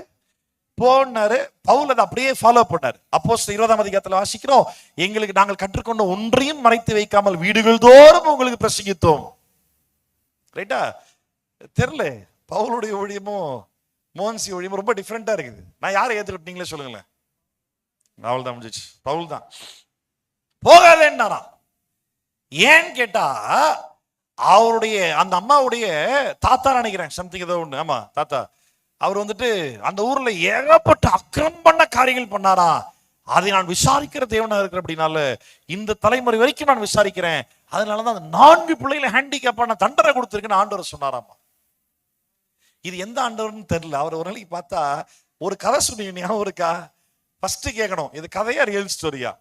ரியல் ஸ்டோரி அப்படின்னா அவருக்கு உட்கார்ந்து சத்தியத்தை சொல்லி தரும்னு நினைக்கிறேன் நான். இது எப்படி ஏற்றுக்கொள்ள முடியும் என்னால? தெய்வத்துவத்தை பற்றி, கர்த்தருடைய ஆட்சி ஆளுகை முறையை பற்றியும், தேவனுடைய சுவாபத்தை பற்றியும் அரைகுறை நாலேஜ் இருக்கிறவன் தான் பேசுவான். கர்த்தரை முழுமையாக அறிந்த மக்கள் அழுகிறவர்களோடு அழுவாங்க. அடுத்த வருஷம் பாரு, சந்தோஷப்படுகிறவனுடனே சந்தோஷப்படுங்கள், அழுகிறவனுடனே. இயேசு கொடுத்த கட்டளை என்ன? ஒரு பட்டணத்துக்கு புறப்பட்டு போ, பிசாசுகள் இருந்தா துரத்து, வியாதியஸ்தல் இருந்தா சுகமாக்கு. போவாதன்னு சொன்னாரா? இல்லாட்டி யாராவது ஒரு சில குடும்பத்தில் சாபத்தினால் ஆண்டு வச்சிருப்பாரு, அவன் வீட்டுக்கு போவாதன்னு இயேசு சொன்னாரா? இலவசமாய் பெற்றீர்கள். இப்ப இந்த செய்தியை உட்கார்ந்து கேட்டு அப்படியே நம்புற ஆட்கள் ஏகப்பட்ட பேர் இருக்கிறாங்க. காரணம் என்ன? அந்த வார்த்தை மறக்காத, லாஜிக்கல் ஃபேலசி. பைபிள்ல வசனத்தோடு சொல்ற பாரு, வசனம் சொல்லுது பாரு. அந்த ஒரு வசனத்தை வச்சு ஆண்டோட கேரக்டர் நம்மளால டிட்டர்மைன் பண்ண முடியும் அப்படின்னா, அந்த ஒரு வசனத்தை மட்டும் வச்சுக்க, பைபிள் தூக்கி பையில போட்டுரு. இல்ல, அந்த ஒரு வசனம் மட்டும் வச்சுக்கோ, இதை வச்சு மட்டுமே சொல்லு கர்த்தரை சபிப்பாரு. இல்ல, இந்த சாபம் நமக்கு இல்ல. கலாத்தியர் 3ஆம் அதிகாரம் திருப்புங்க. கலாத்தியர் 3ஆம் அதிகாரம் 10ஆம் வசனம், 10ல இருந்து அப்படி 13 வரைக்கும். கலாத்தியர் 3ஆம் அதிகாரம்.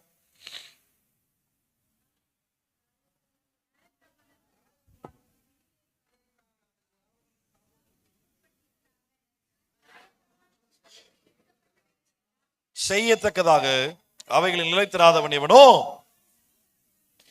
எழுதியிருக்கிறதே. நியாய பிரமாணத்தினாலே ஒருவனும் தேவனிடத்தில் நீதிமான் ஆகிறது இல்லை என்பது வெளியரங்கமாக இருக்கிறது. ஏனெனில் விசுவாசத்தினால நீதிமான் பிழைப்பான் என்று எழுது. நியாய பிரமாணமோ விசுவாசத்திற்குரியது அல்ல, அவைகளை செய்கிற மனுஷனே அவைகளால் பிழைப்பான். மரத்திலே தூக்கப்பட்ட எவனும் சபிக்கப்பட்டவன் என்று எழுதியிருக்கிறபடி கிறிஸ்து நமக்காக சாபமாகி நியாய பிரமாணத்தின் சாபத்திற்கு நம்மை நீங்களாக்கி மீட்டுக் கொண்டார். சொல்லுங்களேன், அல்லேலூயா. அப்ப கவனிங்க, நிறைய பேருக்கு நியாய பிரமாணம் ஏன் கொடுக்கப்பட்டுச்சுன்னு புரியுறது இல்லை.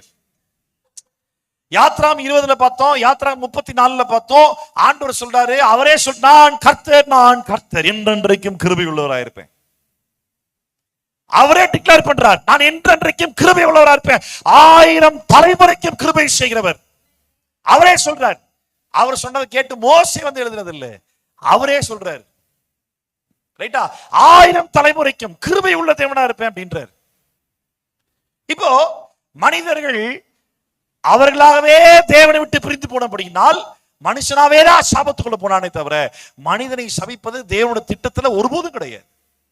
மனுஷனை சபிக்கிறதுக்கு ஆண்டவர் விருப்பமே இல்லை, கிடையவே கிடையாது. அப்போ என்னாச்சுன்னா, மனிதர்கள் தன் பாவி என்பதை உணர்ந்து அவனை விடுதலை செய்கிற, ரட்சிக்கிற யெகோவா தேவன், யாவே காட், இயேசு என்பவரிடத்தில் மறுபடியும் திருப்பி வரணும் என்ற காரணத்திற்காக என்ன பண்ணாரு? அவன் பாவின்றதை உணர்த்துவதற்காக நியாய பிரமாணத்தை கொடுத்தார். இப்ப நியாய பிரமாணம் கிடைச்சதுனால மக்களுக்கு என்ன புரிய வந்தது? நானு பாவி. அதாவது ரோமர்ல வாசிக்கிற பவுல் சொல்றாரு, கொலை செய்யாது இருப்பாயாக என்று கட்டளை கொடுக்கப்படுறதுக்கு முன்பாக கொலைன்றது பாவமா இருந்துச்சு, ஆனா கணக்குல எண்ணப்படவில்லை. அதான் கலாத்தியர்ல பவுல் சொல்றாருல்ல, என்னது, கிறிஸ்து இயேசு நிமித்தமாய் அந்த சந்ததி கிறிஸ்துவே அவர் மூலமாய் ஆண்டவர் ரட்சிப்பை தருவதற்காக இதை வேதம் முன்னாகவே கண்டு அவர்களுடைய பாவத்தை எண்ணாதிருந்தார். யாரு? ஆதாம் பாவத்தில் விழுந்ததிலிருந்து மோசே வரைக்கும் யாருடைய பாவம் கணக்கிலே வரல, அவர்களுக்காகவும் வரப்போகிற கிறிஸ்துவ நிமித்தமாய் பிதாவாகிய தேவன் கிருபையா இரக்கமா விட்டு வச்சாராம். புரியுதா நான் சொல்றது? இப்ப மோசே கிட்ட சொல்றாரு, டேய் இப்ப இனிமே மகனை எல்லாரும் இங்க பண்றாங்க. எப்ப சொல்றாரு தெரியுமா? கட்டளைகளை கொடுக்கும் போது சொல்றாரு. இப்ப ஆண்டவர் சபிப்பேன்னு சொன்னாரு, இவன் பாவத்தை 4வது தலைமுறை வரைக்கும் கேட்பேன்னு சொன்னாரு. ரைட்டு. எதுக்கு சொன்னாரு? நீ பாவின்றத உணர்வதற்காக தான் சொன்னாரே தவிர உன்னை சபிக்கிறது தேவ திட்டம் இல்ல. இல்லாட்டி நீ ஏற்கனவே இருக்கிற சாபத்திலேயே அந்த சாபத்திலேயே நீ வாழ்ந்துடணும்ன்ற தேவ திட்டம் இல்ல. ஆமென். இது 10வது குறைக்கு இப்ப நியாய பிரமாணம் வந்துருச்சு. நியாய பிரமாணம் வந்த பிறகுதான் அந்த மனுஷனுக்கு ஆக்சுவலா சாபம்னா என்னன்னே புரிஞ்சுது. இந்த நியாயப்பிரமாணம் தான் ஒரு மனுஷனை சாபத்துக்குள்ள ஆக்குச்சு. இந்த நியாயப்பிரமாணம் தான் ஒரு மனுஷனை பாவத்துக்குள்ள ஆக்குச்சு. ரோமர் 3ஆம் அதிகாரம் 4, 5, கலாத்தியர் 3ஆம் அதிகாரம் வீட்டுல போயிட்டு நிதானமா வாசிங்க. இதே வார்த்தை பவுல் அப்படியே சொல்றாரு. நியாயப்பிரமாணம் தான் ஒரு மனுஷனை பாவத்துக்குள்ள ஆக்குச்சு. நியாயப்பிரமாணம் கற்பனையினாலே சமயம் பெற்று ஒரு மனிதனை பாவியாக்குச்சு. ரைட்டா? இப்ப இந்த நியாயப்பிரமாணத்தை தேவன் கொடுத்த காரணம் ஒரு மனிதன் பாவின்றதை உணர்வதற்காக தானே தவிர இந்த நியாயப்பிரமாணத்தை எல்லாம் ஃபாலோ பண்ண போகாம வச்சு இவன் எல்லாரையும் பாவி ஆக்கி இவன் அப்படியே சாபத்துக்குள்ள போட்டு அப்படியே மொத்தமா பாதாளத்தில் தள்ளிடணும் அப்படி இல்லை. ஆண்டவர் திட்டம் அது இல்லை. ராமையும் சொல்லுங்களேன். ஆமா. இப்போ இந்த நியாயப்பிரமாணம் வந்த பிறகு ஒரு மனுஷன் பாவின்றதை உணர்ந்தான், அவன் சாபத்தில் இருக்கின்றதை உணர்ந்தான், காப்பாத்த யாருன்னு தேண்டா. அங்கதான் பிதா தம்முடைய ஒரே பேரான குமாரனை நமக்காக சிலுவையில் ஒப்பு கொடுத்தார். இப்ப ஒரு சிலுவை மரத்தில், இப்ப அந்த மரத்தில் தூக்கப்பட்டவன் சபிக்கப்பட்டவன். எந்த மரம்? சிலுவை மரம். சிலுவை எதுல செஞ்சாங்க? இரும்புலையா? மரத்துல செஞ்சாங்க. யார சிலுவையில் அறைவாங்க தெரியுமா? கொடுமையான பாவம் பண்ணவனுக்கான தண்டனை தான் சிலுவை தண்டனை. மரண தண்டனை, எல்லா மரண தண்டனையுமே சிலுவை மரண தண்டனை இல்லை. பலவிதமான மரண தண்டனைகள் ஃபாலோ பண்ணிக்கிட்டு இருந்தாங்க. அது இருக்கிறதுலே கொடுமையா இவனை சாகடிக்கணும்னு எவனை தீர்மானம் பண்ணுவாங்களோ அவனுக்கு தான் அந்த சிலுவை தண்டனை தருவாங்க. அவனை எல்லாருமே சொல்லுவாங்க, சபிக்கப்பட்டவன், சபிக்கப்பட்டவன், சாபம், இப்படி சாவலாம் பாரு, சாபம். இன்னைக்கு அந்த ஒரு மரண வகையை இயேசு தெரிந்து கொண்டு அதே சிலுவை மரணத்தை இயேசு தழுவினார். காரணம் என்ன தெரியுமா? சம்டைம்ஸ் எடுத்து பாருங்க, என்ன ஏனே ஆண்டவரே உங்களுக்கு எனக்கு என்ன வார்த்தை சொல்றதுன்னு தெரியல, ஓரா போய் வேணும் இதெல்லாம் ஏன் ஆண்டவரே உங்களுக்கு ஏதோ கோள்படுத்தவம் பண்ற மாதிரி இது. இவரே பிரமாணத்தை கொடுத்து இவரே அவனை பாவியாக்கி சாபத்துக்குள்ள விட்டு சாபத்தில் இருக்கான்றதை புரிய வச்சு அது காரணம் பிரமாணத்தை கொடுத்து அதுல இருந்து காப்பாத்துறதுக்காக அவரே வந்து சிலுவையில மரித்து. எதுக்கு? இதனால என்ன தெரிய வருது? எனக்கு 2 விஷயம் புரிய வருது. ஒண்ணு, என் மேல ஆண்டவர் எவ்வளவு அன்பா இருக்காருன்றது புரியுது. ஒண்ணு. 2வது, நான் பண்ண பாவத்திலிருந்து என்னை காப்பாற்றுவதற்காக அவரை கேள்வி கேட்பதற்கு அவருக்கு மேல எந்த அதிகாரமும் உள்ளவர்கள் யாருமே இல்லைனாலும் என் ஆண்டவர் ஷார்ட்கட் சூஸ் பண்ணல, நேர் வழியா என்னை அவர் காப்பாற்றினார். அவர் நினைச்சிருந்தாருன்னா பென்ட்ரைவ் ஃபிளாஷ் பண்ணிட்டு கம்ப்யூட்டர்ல போட்டு பென்ட்ரைவ் ஃபார்மேட் பண்ணி எடுக்கிற மாதிரி. ஆமா, இந்த அவெஞ்சர்ஸ் படத்துல வந்துட்டு அந்த 5 ஸ்டோன்ஸ் கையில் வச்சுட்டு அப்படின்னு ஒன்னபடி அப்படியே உலகம் மாறிடும் பாரு. அந்த மாதிரி இயேசு நினைச்சிருந்தாருன்னா அப்படி எல்லாருமே பாவத்துல இருந்து மொத்தமா நம்மள பிரெயினை ஒயிட் வாஷ் பண்ணிருக்க முடியுமா முடியாதா? அது அவரால் பண்ண முடியுமா முடியாதா? ஏன் பண்ணல? அங்கதான் நீதி உள்ள தேவனா இருக்கிறார். அவர் நீதி உள்ள நியாயாதிபதினு சொல்லும் பொழுது அவர் நீதி உள்ள தேவனா இருக்கிறபடினாலதான் நீதி உள்ள நியாயாதிபதியாகவும் இருக்க முடியுது, நியாய தீர்ப்பு செய்ய முடியுது. நம்மை நியாயம் தீர்க்கிற விஷயத்துல மட்டுமே அவர் நீதி உள்ள நியாயாதிபதியா இல்ல, அவர் தன்னுடைய சுவாபத்தில் அவர் தனக்குத்தானே நீதி உள்ள தேவனாக இருக்கிறார். ஆமா, நம்மளும் அநேக நேரத்துல யாருன்னா பார்த்துட்டாங்கன்னா இல்ல பார்த்தாங்கன்னா ஒரு மாதிரி இருப்போம், யாரும் பார்க்கலனா இப்ப நான் சொன்னேன்ல, நான் வந்து டீசெண்டா 4 பேர் பத்தில சாப்பிடும் போது நார்மலா சாப்பிடுவேன், தனியா சாப்பிடும் போது ஆமா இவரை இதை வச்சுட்டு இனிமே எவன நக்கல் அடிச்ச பிச்சு விடுவோம் பாத்துக்கோ. ஆமா, அப்ப 4 பேர் பார்த்தா ஒரு மாதிரி, 4 பேர் பார்க்கலன்னா நமக்கு பல விதமான கேரக்டர் சேஞ்சஸ் இருக்குது. ஆனா ஆண்டவர் எப்படி தெரியுமா? அவர் எல்லாவற்றையும் பார்க்கிறார், அவர் எல்லாரையும் பார்க்கிறார், அவரை பார்வையிடுகிற அளவுல ஒருவருமே இல்லை, ஆனாலும் அவர் தவறு செய்யறதே இல்லை, அவர் நீதி உள்ள தேவனாக இருக்கிறார். அப்படி பண்ணி மொத்த மனுஷனையும் அப்படியே ஃப்ரெஷ்ஷா பரிசுத்தமா மாத்திட்டு இருந்திருந்தாருன்னா இன்னைக்கு வாழ்ற நானு அடுத்த நிமிஷம் அப்படியே பரிசுத்தமாயிட்டா கூட 1 நிமிஷத்துக்கு முன்னாடி நான் பாவியா இருந்தேன்றது எனக்கே தெரியாம போயிருக்கும். ஆண்டவரால பண்ண முடிஞ்சிருக்கும், ஆனா அது பண்ணல. ஏன்னா அவர் நீதியுள்ள தேவனா இருந்தார், நேர் வழியாய் நம்மை அவர் காப்பாற்றினார், நமக்காக சிலுவையில் இறங்கி வந்தார், மரித்தார். அதான் வசனம் வாசிங்க, இந்த வசனம் மறுபடியும் வாசிங்க, கலாத்தியர் 3:13 வாசிங்க. மரத்திலே தூக்கப்பட்ட எவனும், ஆண்கள் பக்கம் சத்தமா வாசிங்க. ஜோசுவா ரொம்ப நேரம் பைபிள் திருப்பு சீக்கிரம் திருப்பு. கலாத்தியர் 3ஆம் அதிகாரம் புதிய ஏற்பாட்டுல, மரத்திலே தூக்கப்பட்ட எவனும் சபிக்கப்பட்டவன் என்று எழுதியிருக்கிறபடி கிறிஸ்து நமக்காக சாபமாகி நியாய பிரமாணத்தின் சாபத்திற்கு நம்மை நீங்களாக்கி மீட்டுக் கொண்டார். அப்போ உன்னை சபிக்கிறவன ஆசீர்வதி. அப்படித்தான். ஏன்னா பவுல் சொல்றாரு, ஒரு மனுஷன் உயிரோடு கூட இருக்கும் அளவோ நியாயப்பிரமாணம் ஆளுகை செய்யும். நீ பாவி, நீ தப்பன்ட்ட, நீ அதை பண்ணிட்ட, நீ இதை பண்ணிட்ட, ஐயோ அவன் சபிச்சிட்டான், அது பழிச்சிடும். யதார்த்தமா நடக்கும், யதார்த்தமா நடக்கும். பாரு அன்னைக்கு அந்த நீ எல்லாமே யதார்த்தமா நடக்கும். சரியா? நீ டிவியில ஒரு செய்தி கேட்ப, சாபத்தை பேசுவாரு, நீ இதெல்லாம் என்னத்தையும் பண்ணி தொலைச்சிருப்ப, அதே நேரத்தில் யாருன்னா ஒருத்தனோட திட்டி சபிச்சிருப்பாங்க. அதுக்கேற்ற மாதிரி உன் வாழ்க்கையில நடந்துட்டு இருக்கும். நீ என்ன பண்ணுவ? இந்த பேப்பர்ல இந்த குமுதம் புக்ல எல்லாம் பாத்தீங்கன்னா கனெக்ட் தி டாட்ஸ் சொல்லி டயக்ராம் வரும், பாத்திருக்கீங்களா? டைனோசர் போகும்போது dot dot dot dot dot dot tata இருக்கும். அதாவது 1 2 3 போட்டிருப்பாங்க. ஒரு டாட்ல ஒரு 1 2 3 இருக்கும். 1ல இருந்து டாட் வழியா போய் 2, 2ல இருந்து டாட் வழியா போய் அப்படியே 3, அப்படியே இந்த டாட் எல்லாம் மொத்தமா கனெக்ட் பண்ணி முடிக்கும் போது டைனோசர் படம். இதே மாதிரிதான் வாழ்க்கையில அங்க ஒரு புள்ளி, அங்க ஒரு புள்ளி, அங்க ஒரு புள்ளி, அங்க ஒரு புள்ளி, பல விதமான சம்பவங்கள், மொத்தத்தையும் டாட் எல்லாத்தையும் ஒரு லைனை போட்டு கன்ஃபார்மா முடிவு பண்ணிட்டேன், இதான் இப்படி ஆச்சு, சாபம் இருக்கு. உன் வாழ்க்கையில யதார்த்தமாய் நடக்கக்கூடிய சம்பவங்கள் எல்லாத்தையும் ஒருங்கிணைத்து ஒன்று சேர்த்து அதுல இருந்து ஒரு உபதேசத்தை உருவாக்கி நடந்ததுன்ற காரணத்துக்காக நீ அதை நம்புற அப்படின்னா எதுக்கு பைபிள் வாசிக்கிற? எது கர்த்தருடைய வார்த்தை? இந்த செய்தியை கேட்ட பிறகு இனிமே உன் வாழ்க்கையில சாபம்ன்றது இல்லைன்றத மறந்துடு. இனிமேல இருக்கு நீ நினைச்சினா என்னால உன்னை காப்பாற்ற முடியாது. ஆமா, போ சாபத்திலே போ, எனக்கு என்ன. அதே மாதிரி அந்த பேட்டர்ன் சொன்ன பாருங்க, ஒரு பேட்டர்ன் நடந்ததுன்னா அது சாபம். ஆமா, மாசத்துக்கு ஒரு முறை மாசம் மாசம் பெண்களுக்கு மாதவிடாய் நடக்குது. என்ன பண்ணலாம்? பாஸ்டர் என் பொண்ணு ஜோம் பண்ணுங்க. என்னமாச்சு? மாசம் மாசம் உதிர போகுது பாஸ்டர், ஏதோ சாபம்னு நினைக்கிறேன். ஜோம் அது நார்மலா அப்படிதான். ஏமா என் உயிரை வாங்குற நீ? ஆமா, அந்த மாதிரி. ஆமா, ரெகுலரா ஒரு காரியம் லைஃப் நடந்துருச்சுன்னா அது ஒரு சாபமா பாக்குறது. அது வியாதியா இருக்கலாம், இல்லாட்டி மறதியா இருக்கலாம், எதுவானா இருக்கலாம். ஒரு குடும்பத்துல 4 பேருக்கு ஒரே பிரச்சனை அப்படின்னா கண்டிப்பா அந்த ஃபேமிலி ஏதோ சம்திங் சாபோ. ஆமா, இவர் தான் போட்டாரு, பார்த்தாரு, நேர்ல இருக்குதுன்னு முடிவு பண்ணிடுறது. அவிசுவாசிகள் பாவத்தின் நிமித்தமாய் இன்னும் சாபத்துலதான் இருக்கிறான். கிறிஸ்தவனும் பாவத்தின் நிமித்தமா இன்னும் சாபத்துலதான் இருக்கிறான். கிறிஸ்தவன் இல்ல சொல்லாம ரட்சிக்கப்பட்டவர்கள் வாழ்க்கையில சாபமே கிடையாது. நாங்களாம் பிறந்தது கிறிஸ்டின் பாஸ்டர்.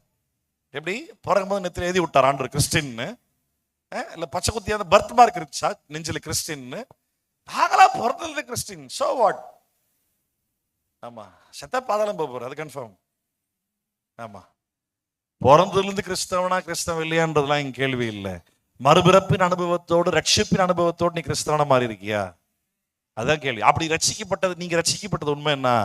உங்களுக்குள்ள சாபம் இல்லை. யாருடைய சாபமும் உங்கள் மேல தங்காது. எந்த ஒரு சாபமும் உங்களுக்கு பலிக்காது. இன்னொரு எல்லையை தாண்டி சொல்றேன், நீ ஒரு தப்பு பண்ணிட்ட, நீ பண்ண தப்புக்காக ஒரு மனுஷன் வயிறறிஞ்சு ஒரு சபிச்சிட்டான், பலிக்குமா? ஜெகன், நீ ஒரு தப்பு பண்ணிட்ட, அந்த தப்புல நீ பண்ண தப்புனா ஒருத்தன் பயங்கரமா பாதிக்கப்பட்டான், நீ 100% மேல தப்பு, பாதிக்கப்பட்டான், வயிறறிஞ்சு சொல்றேன், நல்லாவே இருக்க மாட்டான் நீ எல்லாம் அப்படின்றான், பலிக்காது. ஏன்னா உன் பாவத்திற்காகவும் ஒரு சிலுவையில மரித்திருக்கிறார். அல்லேலூயா. ஆமா, ராமையும் சொல்லுங்களேன். அப்படி ஒரு வேளை நியாயமான காரணத்தால சாபத்தை விட்டு, அப்படி சாபம் விட்டாத வாழ்க்கையில பலிக்கும் அப்படின்னா எல்லா சபையில எல்லா பாஸ்டர்ஸும் மக்களை சபிக்கிறாங்க. அப்படி பார்த்தா கிறிஸ்தவ சமுதாயம் தான் எல்லா சாபத்துக்குள்ளும் இருக்குது. ஆமா ஆமா, அது வாய்ப்பே இல்லை. ராமையும் சொல்றீங்களே. அல்லேலூயா. கரங்களை வைத்து அல்லேலூயா, அல்லேலூயா. கர்த்தர் நல்லவர். ஆமென். இப்போ வாசிக்கலாம் தொடர்ந்து நம்ம. இப்போ நல்லா கவனிங்க. இப்போ இந்த சாபத்துல இயேசு விடுதலை ஆக்கிட்டார். ஆனால் இன்னும் யார் யாரெல்லாம் சாபத்துக்குள்ள இருக்கிறாங்க அப்படின்றத மட்டும் நம்ம இன்னைக்கு பார்க்கலாம். நம்ம இந்த கலாத்தியர் 3ஆம் அதிகாரம் வாசிச்சோம்ல, அதுல 10வது வசனம் வாசிச்சோம். மறுபடியும் வாசிங்க 10வது வசனம். கலாத்தியர் 3:10. நியாய பிரமாணத்தின் கிரியைக்காரராகிய யாவரும் சாபத்துக்கு உட்பட்டிருக்கிறார்கள். நல்ல கவனி, ஆண்டவர் அவங்களை சபிக்கலையா, கர்த்தரை விசுவாசியாமல் நியாயப்பிரமாண கிரியைக்குள்ள இன்னொருத்தன் இருக்கிறான் அப்படின்னா அவன் அந்த சாபத்துட்டு வெளியே வராம அவனாகவே இன்னும் சாபத்துக்குள்ளவே இருக்கிறான். நியாயப்பிரமாணம் சாபத்துக்கு உட்பட்டது. நியாயப்பிரமாணத்தை பின்பற்றுறவர்கள் சாபத்துக்கு உட்பட்டவர்கள். நியாயப்பிரமாணத்தின்படி ஒழுக்கமா ஒருத்தன் நடந்தானா அந்த பிரமாணங்களாலே அவன் பிழைப்பான் அப்படின்றதுக்கு என்ன அர்த்தம்? ரட்சிக்கப்படும் அர்த்தமா? நியாய பிரமாணத்து நிமித்தமா ரட்சிப்பு இல்ல, இயேசுவால மட்டும்தான் ரட்சிப்பு. ரைட்டா? இப்ப நியாய பிரமாணத்தை பின்பற்றுகிறவன் அதனால் பிழைப்பான் என்ன அர்த்தம் தெரியுமா? ஓய்வுனால ஆசரிக்கலன்னா உன்னை கல்லறிஞ்சு கொண்டுருவாங்க, ஆசரிச்சுன்னா உன்னை யாரும் கல்லறிஞ்சு கொல்ல மாட்டாங்க, பழச்சிக்குவேன். பிரமாணத்தின்படி செய்கிறவன் அதனாலே பிழைப்பான். நீ பாவம் பண்ணினா உனக்கு தண்டனை உண்டு. தண்டனை வேணானா நீ வந்து பரி செலுத்தணும், இல்லாட்டி உன்னை பலியாக்கிடுவாங்க. அவ பாவம் பண்ணாம இருந்தீங்கன்னா, பிரமாணம் சொல்றது கொலை செய்யாது இருப்பாயாக, நான் கொலை செய்யாம இருந்தேன் அப்படின்னா என்ன யாரும் பிரமாணத்தின்படி இருந்தால் அதனால் பிழைப்போம், அவ்வளவுதான். மற்றபடி நியாய பிரமாணம் சாபத்திற்குரியது. நியாய பிரமாணத்தை போதிக்கிற போதகர்களும் நியாய பிரமாணம் உண்டு என்று விசுவாசிக்கிற கிறிஸ்தவ ஜனமும் இன்னும் சாபத்துக்குள்ளதா இருக்குது. நிறைய பேர் அறியாமையினால் இருக்கிறார்கள். நிறைய போதகர்கள் அறிந்தே மக்களுக்கு போதிக்கிறார்கள். ஏன்னு கேட்டீங்கன்னா, உனக்குள்ள பயத்தை வச்சா மட்டும்தான் நீ ஒழுங்கா சர்ச்சைக்கு வருவ. நீ ஒழுங்கா சர்ச்சைக்கு வந்தாதான் உங்ககிட்ட நான் சொல்லி தசமாக வாங்க முடியும். So everything comes under money, money, money. அதுலதான் நிக்குது மொத்தமாவே. ரைட்டா? நியாய பிரமாணத்தை போதிக்கிறவனும் தசமாகன்றது நியாய பிரமாண உபதேசம் தான். தசமாக என்பது ஆமா மோசையின் பிரமாணம் தான், நியாய பிரமாண உபதேசம் தான். இயேசு தசமாக வாங்கவும் இல்லை, வாங்க சொல்லி சீஷர்களும் சொல்லிக் கொடுக்கவும் இல்லை. ஏன்னா அங்க மிருகத்தின் ரத்தத்தால் ஆகிய உடன்படிக்கை நியாய பிரமாணம், இது இயேசுவின் ரத்தத்தால் ஆகிய உடன்படிக்கையே மாறிடுச்சு. நான் அந்த உடன்படிக்கைக்குள்ள இல்லை. பிரதான ஆசாரியர் தலைப்பை பத்தி நான் பேசும்போது சொன்ன ஞாபகம் இருக்கா? எபிரேயர் 8ஆம் அதிகாரத்துல நியாய பிரமாண ஆசாரியர்கள் மாற்றப்படுவார்கள், ஆனால் ஆசாரியத்துவமும் மாற்றப்படும் அப்படின்னு அர்த்தம். பழைய ஏற்பாடு ஆசாரியர்கள் லேவியர்கள் இன்னைக்கு இருக்காங்களா? சொல்லுங்க, இல்ல. இப்ப இவர் லேவியர்கள் தான் கர்த்தருடைய ஊழியக்காரர்கள் அப்படின்னு ஏற்படுத்துறது எது? பிரமாணம். இப்ப ஆசாரியர்களே இல்லைன்னா அப்ப அந்த ஆசாரித்துவமும் நான் சொல்லலப்பா, எபிரேயர் ஆக்கியோன்னு அதான் சொல்றாரு. ரைட்டா? ஆமா. அப்போ மாற்றப்பட்ட ஒரு உடன்படிக்கை, இல்லாட்டி ஒரு குறிப்பிட்ட காலம் வரைக்கும் தேவன் உடன்படிக்கை வைத்திருந்தார். இப்ப இயேசு மூலமாய் ஒரு உடன்படிக்கை ஏற்படுத்தி இருக்கிறார். இது நித்திய உடன்படிக்கையா இருக்குது. இது நிபந்தனை இல்லாத உடன்படிக்கையா இருக்குது. இது என்னை மீட்டெடுக்கிற உடன்படிக்கையா இருக்கிறது. இது எனக்கும் ஆண்டவருக்கும் தருகிற உறவை ஏற்படுத்துகிற உடன்படிக்கையா இருக்குது. அந்த உடன்படிக்கைலாம் இல்ல. அப்ப அந்த உடன்படிக்கையில சொல்லப்பட்ட கட்டளைகளை நான் இங்க ஃபாலோ பண்ண வேண்டியது இல்லை அப்படின்னா, அந்த உடன்படிக்கையில் இருக்கிற கட்டளையை விட இங்க என்ன தரங்கிட்டு போச்சா? அதை விட இங்க பெட்டரா இருக்கு. அங்க கொலை செய்யாத, இங்க சகோதரனை நீ கொலை பாதகனாக நீ எண்ணாத, உன் சகோதரனை நீ மூடன்னு சொல்லாதே, வேற ஒருத்தரை நீ பகைக்காதே. ரைட்டா? அங்க விபச்சாரம் செஞ்சாதான் பாவம், நீங்க இச்சையோடு பார்த்தாலே பாவம். அங்க 10ல் 1 பங்கு கொடுத்தா போதும், இங்க நீ மொத்தமா கொடு. மொத்தமான்னு சொல்லும் போது கொடுக்கிற நீ முதல்ல உன்னை கொடு, அப்புறமா உனக்குரியவைகளை கொடுக்க ஆரம்பிக்கலாம். உன்னே நீ கொடுக்காம உனக்குள்ள தூக்கி 10 ரூபாய் காணிக்க போட்டவன என்ன அர்த்தம்? அப்படி ஆண்டு 100 ரூபாய் திருப்பி கொடுத்துருவாரா? ஒரு சில மானங்கெட்ட ஊழியக்காரனுங்க சென்னையில் இருக்காங்க, இந்த ஆல்வின் தாமஸ் மாதிரி ஒரு சில பேர்லாம் இருக்காங்க. ஆமா, பெரிய பெரிய பில்டிங் கட்டணும், நிறைய காசு சம்பாதிக்கின்ற காரணத்துக்காக பைபிள் சொல்லுது பார், லாஜிக்கல் ஃபாலசி. பைபிள்ல சொல்லுது பார், வசனம் சொல்லுது பார், மலை மேல் ஏறுவோம், மரத்தை வெட்டுவோம், ஆலயத்தை கட்டுவோம். அப்ப சிமெண்ட் வேணாமோ? இல்ல, எந்த மலை மேல ஏறி எந்த மரத்தை வெட்டி எந்த உடன் பில்டிங் சர்ச் கிட்ட போற நீ? பைபிள் சொல்லுது பாரு அப்படின்னு வசனத்தை காரணம் காட்டி நல்லா வசூல் பண்ணிடுது. ஜீவா பிரதர் என்கிட்ட நேத்து பேசிக்கிட்டு இருந்தார். வெஸ்லி அண்ணன் வந்துட்டு ஜீவா பிரதர் ஒரு சாங், ஒரு ஆல்பம் போட்டப்போ வெஸ்லி அண்ணன் சொன்னார், அங்க ஒரு சர்ச், பெரிய சர்ச், பெண்டிகாஸ்டல் ஏஜி சர்ச், சரியா? அங்க வந்துட்டு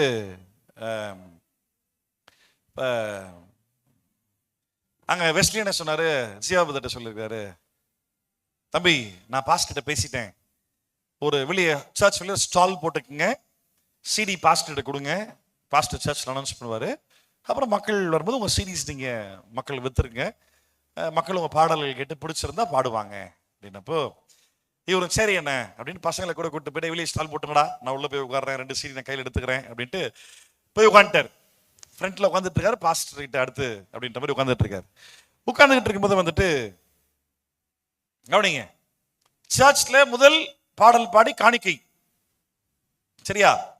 2வது ஒரு பாட்டை பாடி மிஷனரி காணிக்கை, 3வது ஒரு பாட்டு பாடி சர்ச் பில்டிங் ஃபண்ட் காணிக்கை, சர்ச் பில்டிங் ஃபண்டுக்காக காணிக்கை. 4வது ஒன்று சொன்னார், மறந்துட்டேன். 4வது ஒன்று இவர் பார்த்துட்டே இருந்தாராம், இதுக்கு மேல இவன் 15 ரூபா கொடுத்து ஒரு சீடி வாங்க முடியாது, இருக்கிறதெல்லாம் பாஸ்ட் வாங்கிட்டாரு, மொத்த பாடிட்டு டே கடையை பேக் போட்டு கிளம்புன்னு வந்துட்டாராம். வந்துட்ட பிறகு வெஸ்ட்லினை ஃபோன் பண்ணி, என்ன ஜீவா போனீங்களா? அண்ணே, அந்த பாஸ்டர் வர விசுவாசியை காலை பிடிச்சி தலைகளை தூக்கி நல்லா உலுக்கி சில்லற வரைக்கும் எடுத்துட்டு தான் வீட்டுக்கு அனுப்புறாரு அப்படின்னு சொல்லியிருக்காரு. காலை பிடிச்சி தலைகளை தூக்கி சில்லறை வரைக்கும் உலுக்கிட்டு தான் வீட்டுக்கு அனுப்புறாரு. இதுக்கு மேல நான் ஃப்ரீயா தான் சீடி கொடுத்துட்டு வரணும், நான் வந்துட்டேனே வேணான்னு. அப்புறம் சர்ச் எல்லாம் முடிச்சு அந்த பாஸ்டர் வந்து வெஸ்ட்லின் ஃபோன் பண்ணி, நான் வர பேரை பயன்படுத்தினேன், சரி கத்தர் பார்த்துக்குவார். ஆமா, வெஸ்ட்லின் ஃபோன் பண்ணி, என்ன ஜீவாபதர் இருந்தார், திடீர்னு பார்த்து ஆளை காணோம் போயிட்டாரு அப்படின்ன உடனே வெஸ்ட்லியனை வந்து யாரும் பார்த்து பயப்பட மாட்டார், ஓப்பனா பேசி டம்மு ஓப்பனா பேசிட்டார். இவர் அவர்கிட்ட சொல்லிட்டுக்கிறாரு, பாஸ்டர் நீங்க தான் வர விசுவாசியில காலை பிடிச்சி தலைகளை உலுக்கி சில்லற வரைக்கும் வாங்கிட்டு அனுப்புறீங்களாமே, இதுக்கு மேல எங்க சீடியை வைக்க வேண்டான்னு அவன் பேக் பண்ணிட்டு வந்துட்டான். அதை பாஸ்டர் ஹாடு சிரிச்சு அப்படியே சமாளிச்சாராமா. அப்ப அங்க 10ல் 1 கொடுன்றது கட்டல, 10ல் 1 ரொம்ப ஈஸி. ஜெகன் ஒரு 30,000 சம்பாதிக்கிறியா, 3000 ஒரு பெரிய மேட்டர் இல்ல, 30,000 கொடு, பெரிய மேட்டர், அது ஒரு பெரிய விஷயம் தான் இல்ல. ஆமா, அப்ப அதான் சொல்றேன், நீ உனக்குரியதை கொடுப்பதற்கு முன்பாக உன்னையே முதல்ல கொடு. நீ உன்னையே இன்னும் முழுசா ஆண்டறியலை கொடுக்கல, அப்ப உனக்குரியதுல இருந்து ஒரு 10ல் 1 கொடுத்தா முடிச்சு போச்சா? கிடையாது. ராமையன் சொல்லுங்களேன். அப்போ அங்க 10ல் 1 கொடுன்னு இருக்கு, இங்க எப்படி இருக்கு? மனப்பூர்வமா கொடு, விசனமாயும் இல்ல கட்டாயமாயும் இல்ல, அவனவன் தன் மனதில் நியமித்தவைகளை கொடுக்க கடவன், உற்சாகமாய் கொடுக்கிற இடத்துல தேவன் பிரியமா இருக்கு. அப்போ பிரமாணத்துக்குள்ள இருந்துகிட்டு பிரமாணம் சொல்லுது, அதை பைபிள் சொல்லுது பாருன்ற பேர்ல போதிக்கிறவர்கள் சாபத்தை போதிக்கிறார்கள், அதை பின்பற்றுகிற மக்கள் இன்னும் சாபத்துக்குள்ள இருக்கிறார்கள். அந்த நியாய பிரமாணத்தை போதிக்கிற போதகரும் சாபத்துக்குள்ளதான் இருக்கிறார். ஆமென். நான் சொல்லல, பவுல் சொல்றாரு, நியாய பிரமாணத்தின் கிரியைக்காரராகிய யாவரும் சாபத்துக்கு உட்பட்டிருக்கிறார்கள். சொல்லுமா? 2வது, நியாய பிரமாணத்தை செய்ய ட்ரை பண்றவன், கிரியினால் நீதிமனாக முயற்சி செய்யறவன் சாபத்துக்குள்ள இருக்கிறான். அதுல பிரபலமான ஆள் வந்துட்டு நம்ம கோயம்புத்தூர்ல இருக்கிற பாஸ்டர் பென்ஸ், பிஎம்டபிள்யூன்னு பேர் தெரியல, சரி பென்ஸ். ஆமா, என்னுடைய வாலிப பிரயாரத்துல கல்லுப்பு போட்டு முட்டி போட்டு செபிப்ப ரத்தம் கசிஞ்சு வரும் கர்த்தரின் சபத்தை கேட்டார். ஆண்டவர் வில்லனாவே கட்டாங்கல்ல. ஆமா, இதை கேட்டு எத்தனை வாலிப பிள்ளைங்க பாவம் வீட்டுல போய் கல்லு போட்டு ட்ரை பண்ணிருப்பாங்க, பண்ணிருக்க மாட்டாங்களா? ஆமா, இப்ப இப்படி எல்லாம் பண்ணா கர்த்தரின் சபத்தை கேட்டுருவாரோ? சரி, அந்த செபத்தை வாலிப நாட்கள்ல பண்ணாருன்னு சொல்றாரு, இப்பயும் அவர் பண்றது இல்ல. இல்ல அப்படி பண்ணாதான் கேட்பாரா? இப்போ கண்டினியூ பண்ணல அந்த பிராக்டிஸ், சமவே இல்லையா? அந்த கிரியைகள் நிமித்தமாய் தங்களை நீதிமானாக்க முயற்சி செய்கிற விரும்புகிறவர்கள் சபிக்கப்பட்டவர்கள். 1. 2வது, கலாத்தியர் 1ஆம் அதிகாரம் 8வது வசனம். கலாத்தியர் 1:8. இனி நடக்க போற வசனங்கள் அவ்வளவுதான், இவ்வளவு வசனங்கள் தான் இருக்கு சாபத்தை பத்தி பைபிள். இது மேல என்ன தேடி தோண்டி எடுத்தாலும் இதுக்கு மேல பைபிள் கிடையாது. சேலஞ்ச். சாபத்தை பத்தி நம்ம இன்னைக்கு என்னெல்லாம் பார்க்க போறோமோ வசனங்கள் இவ்வளவுதான் இருக்குது. வாசிக்கலாம். கலாத்தியர் 1:8. நாங்கள்னா யாரு? அப்போஸ்தலர்கள். சொல்றது யாரு? பவுல். யார சொல்றாரு? அவரையும் அந்த அப்போஸ்தலர்கள் எல்லாரையும். நாங்கள் உங்களுக்கு பிரசங்கித்த சுவிசேஷத்தை இல்லாமல் நாங்களாவது வானத்திலிருந்து வருகிற ஒரு தூதனாவது வேறொரு சுவிசேஷத்தை உங்களுக்கு பிரசங்கித்தால், விசுவாசத்தினால கர்த்தர் நீதிமானாக்குறார் என்ற சுவிசேஷத்தை தாண்டி ஒரு பாஸ்டர், ஒரு ஊழியக்காரர் சுவிசேஷத்தை வேற மாதிரி மாத்தி பேசினா அவன் சபிக்கப்பட்டவன். ஆமா, சபைக்கு புதுசா என்ன வந்திருப்பாங்க, யாரோ சொல்லி ஏதோ கேள்விப்பட்டு.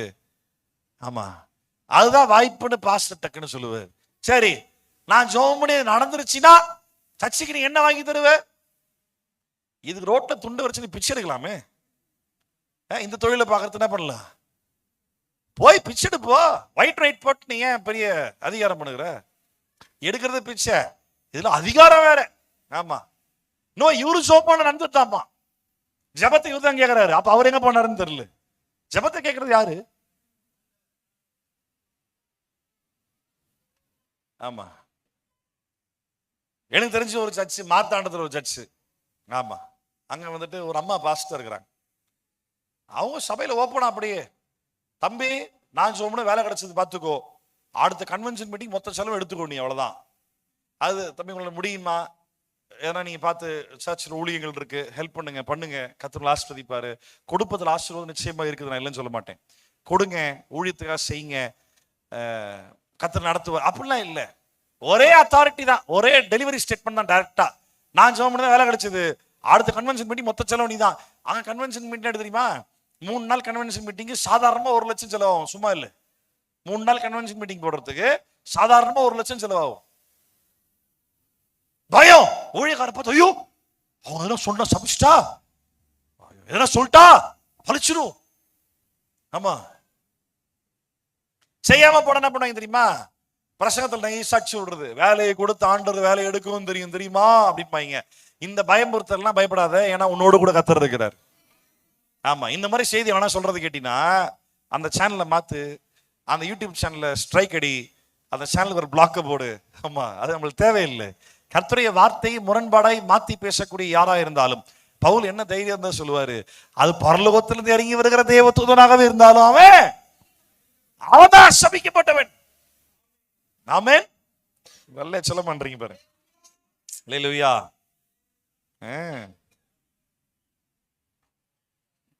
2 கொரிந்தியர் 2:14, 2 கொரிந்தியர் 2 பேதுரு 2ஆம் அதிகாரம் 14ஆம் வசனம். பேதுரு என்ன சொல்றாரு பாருங்க. விபச்சார மயக்கத்தால் நிறைந்தவர்களும் பாவத்தை விட்டு ஓயாதவர்களுமாய் இருக்கிற கண்களை உடையவர்கள், உறுதி இல்லாத ஆத்துமாக்களை தந்திரமாய் பிடித்து பொருளாசைகளில் பழகின இருதயத்தை உடைய. மறுபடியும் பார், ஃபர்ஸ்ட் சுவிசேஷத்தை மாத்தி பேசினா சபிக்கப்பட்டவன், சுவிசேஷத்தை பேசுறவன் தன்னை யாருன்னு காட்டிக்குமா?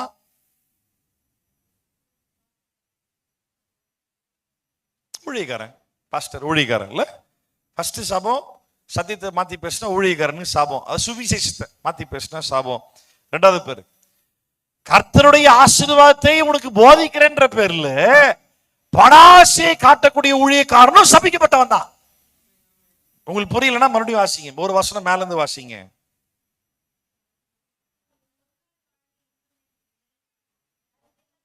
பதிமூணுல வாசிக்கலாமா? 2 பேதுரு 2ஆம் அதிகாரம் 13-14. எடுத்தவங்க ஆண்கள் பகைய சவுண்டா சரத்து இவர் என் கையில இருக்கிற மைக்கு யார் மண்டைக்கு ரீச் ஆக போகுதுன்னு தெரியல, பாத்துக்கோ. மண்டைகளே போட போற இப்போ. கருப்புசக்கா எடு படி. 2 பேதுரு 2:13-14. இவர்கள் ஒரு நாள் வாழ்வை இன்பம் என்று எண்ணி கரைகளும் லட்சியங்களுமாயிருந்து உங்களோட விருந்துண்ணுகையில் தங்கள் வஞ்சனைகளில் உல்லாசமாய் வாழுகிறார்கள். விபச்சார மயக்கத்தால் நிறைந்தவர்களும் பாவத்தை தோயாதவர்களுமாயிருக்கிற கண்களை உடையவர்கள், உறுதி இல்லாத ஆத்துமாக்களை தந்திரமாய் பிடித்து பொருளாசைகளில் பழகின இருதயத்தை உடைய.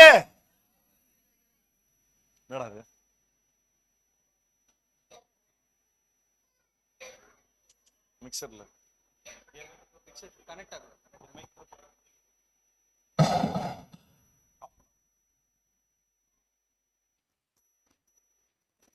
சீக்கிரம் எல்லாத்தையும் மைக் தவிர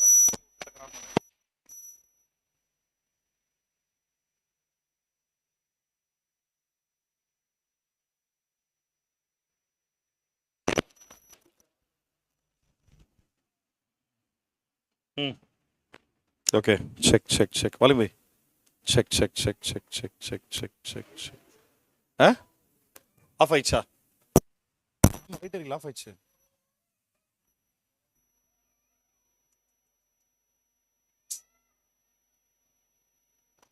செக் ஸ்பீக்கர் மோட் ஆஃப் பண்ணி.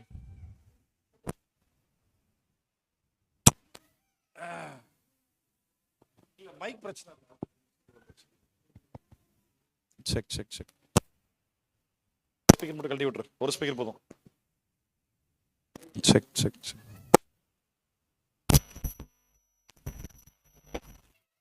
ரெண்டு பேதுரு 13:14.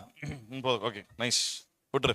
2 பேதுரு 2ஆம் அதிகாரம் 13:14. அப்புறம் எவ்வளவு ஒரு கேரக்டர் பத்தி இங்க வசனம் சொல்லுது. பீட்டருடைய லெட்டர் வந்துட்டு இட்ஸ் a pastoral epistle, போதகர்களுக்காக அப்படின்னா ஊழியக்காரர்களுக்காக பேதுரு தெளிவு எழுதுறாரு. கவனிங்க, யாருக்கு எழுதுனாங்கன்ற கான்டெக்ஸ்ட் ரொம்ப முக்கியம். சரியா? மறுபடியும் ஊழியக்காரனை பத்தி சொல்லப்பட்டிருக்குது. ஒரு கேரக்டர் இருக்கக்கூடிய ஊழியக்காரனை பத்தி பைபிள் இங்க சொல்லுது. பேதுரு சொல்றார், என்ன சொல்றாரு பாருங்க, ஒரு நாள் வாழ்வை இன்பம் என்று எண்ணி. நாளைக்கு இருப்போம் இல்லை எவனுக்கு தெரியும், இருக்கிற வரைக்கும் சரி ரைட். First character. ரெண்டாவது, அத கரைகளும் லட்சியமாய் இருந்து உங்களோட கூட விருந்துண்ணுகையில் தங்கள் வஞ்சனைகளில் உல்லாசமாய் வாழுகிறார்கள். ஒன்னா சேர்ந்து திருவிருந்து சாப்பிடும் போது இதே விஷயத்தை யூதாவும் எழுதுறாரு. திருவிருந்து ஒன்னா சேர்ந்து சபையார ஐக்கிய பந்தியில் இருக்கும் பொழுது இவன் மட்டும் தான் சொந்த வாழ்க்கையில் உல்லாசமாவே இருக்கான். இன்னும்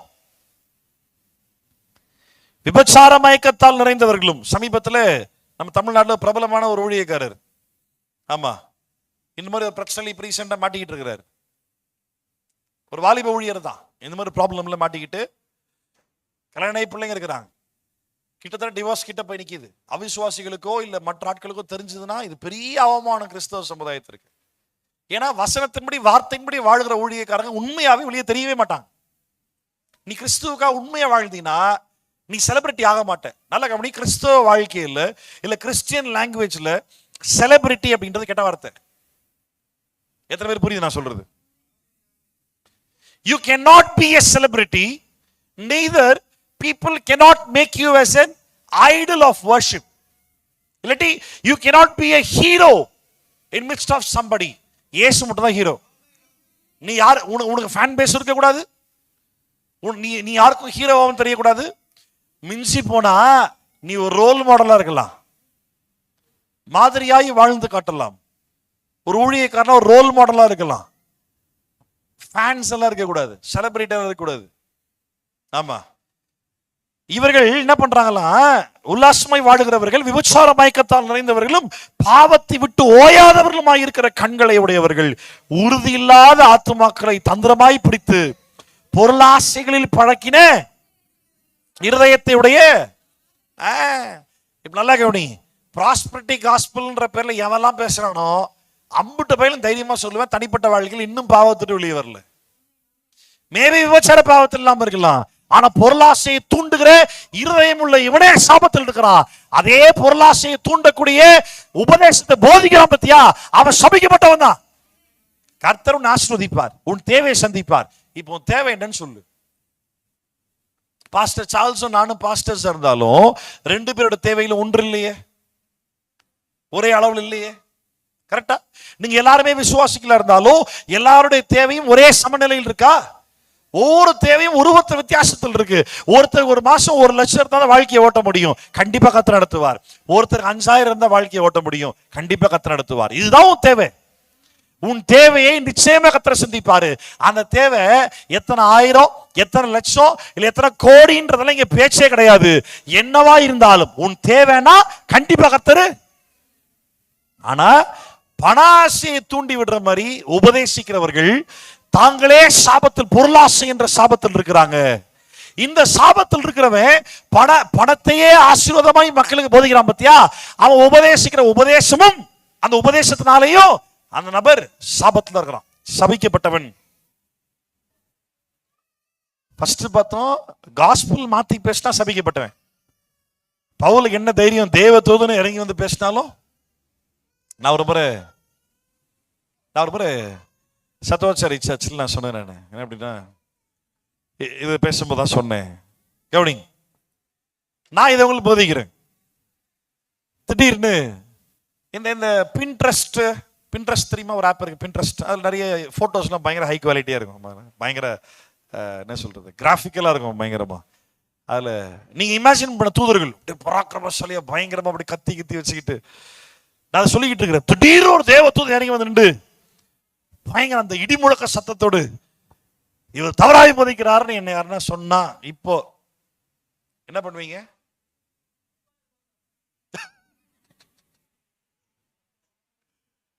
வெரி குட். அப்பாலே போ சாத்தானே. கர்த்தருடைய வார்த்தை, இதுல சந்தேகமே இல்லை.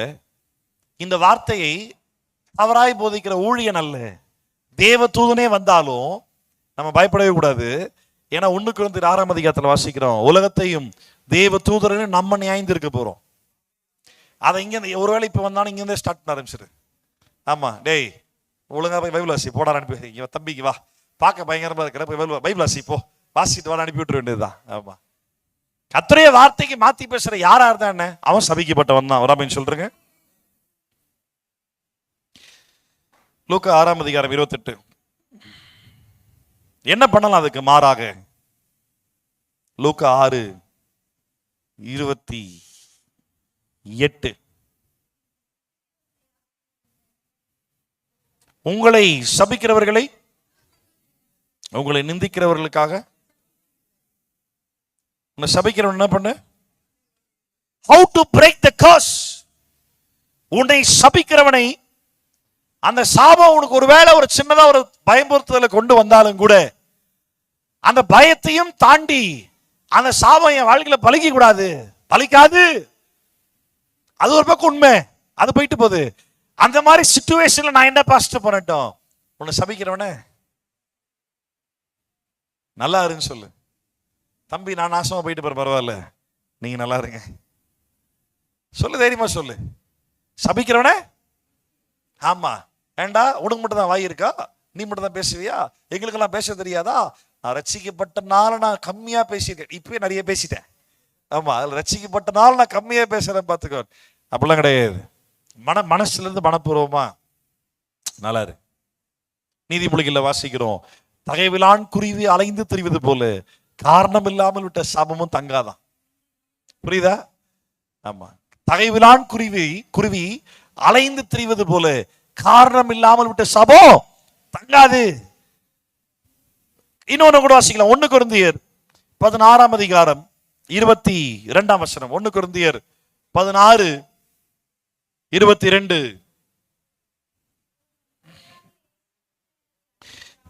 சேர்ந்து வாசிங்க. 1 கொரிந்தியர் 16:22 எடுத்துட்டீங்களா எல்லாரும்? ஒருவன் கர்த்தராகிய இயேசு கிறிஸ்துவினிடத்தில் அன்பு கூறாமல் போனால் அவன் சபிக்கப்பட்டவனாயிருக்க கடவன்.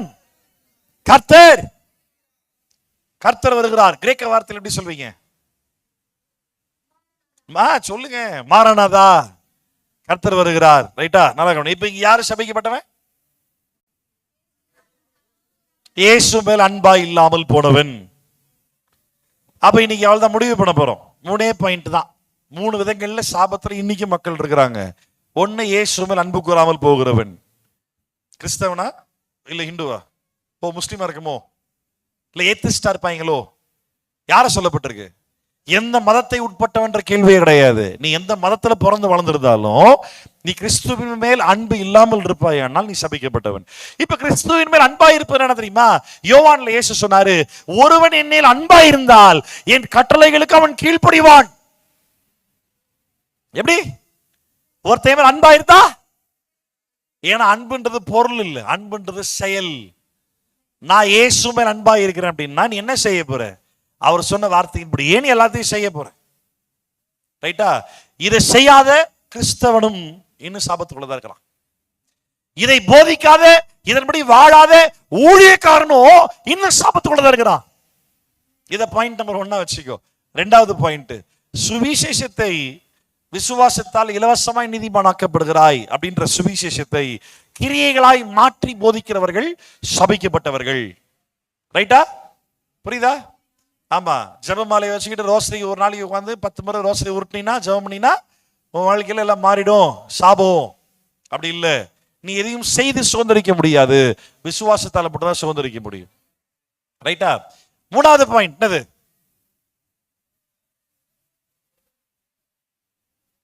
என்ன யோசிக்கிறீங்க? சரி யோசிச்சு சொல்லுங்க. பாருங்க, உங்களுக்கு பிரசங்கம் பண்ற ஆரத்துல காஃபியை குடிக்க மறந்துட்டேன். நீங்க நான் பண்றத நான் சொல்றத மறந்து போயிடுறீங்க.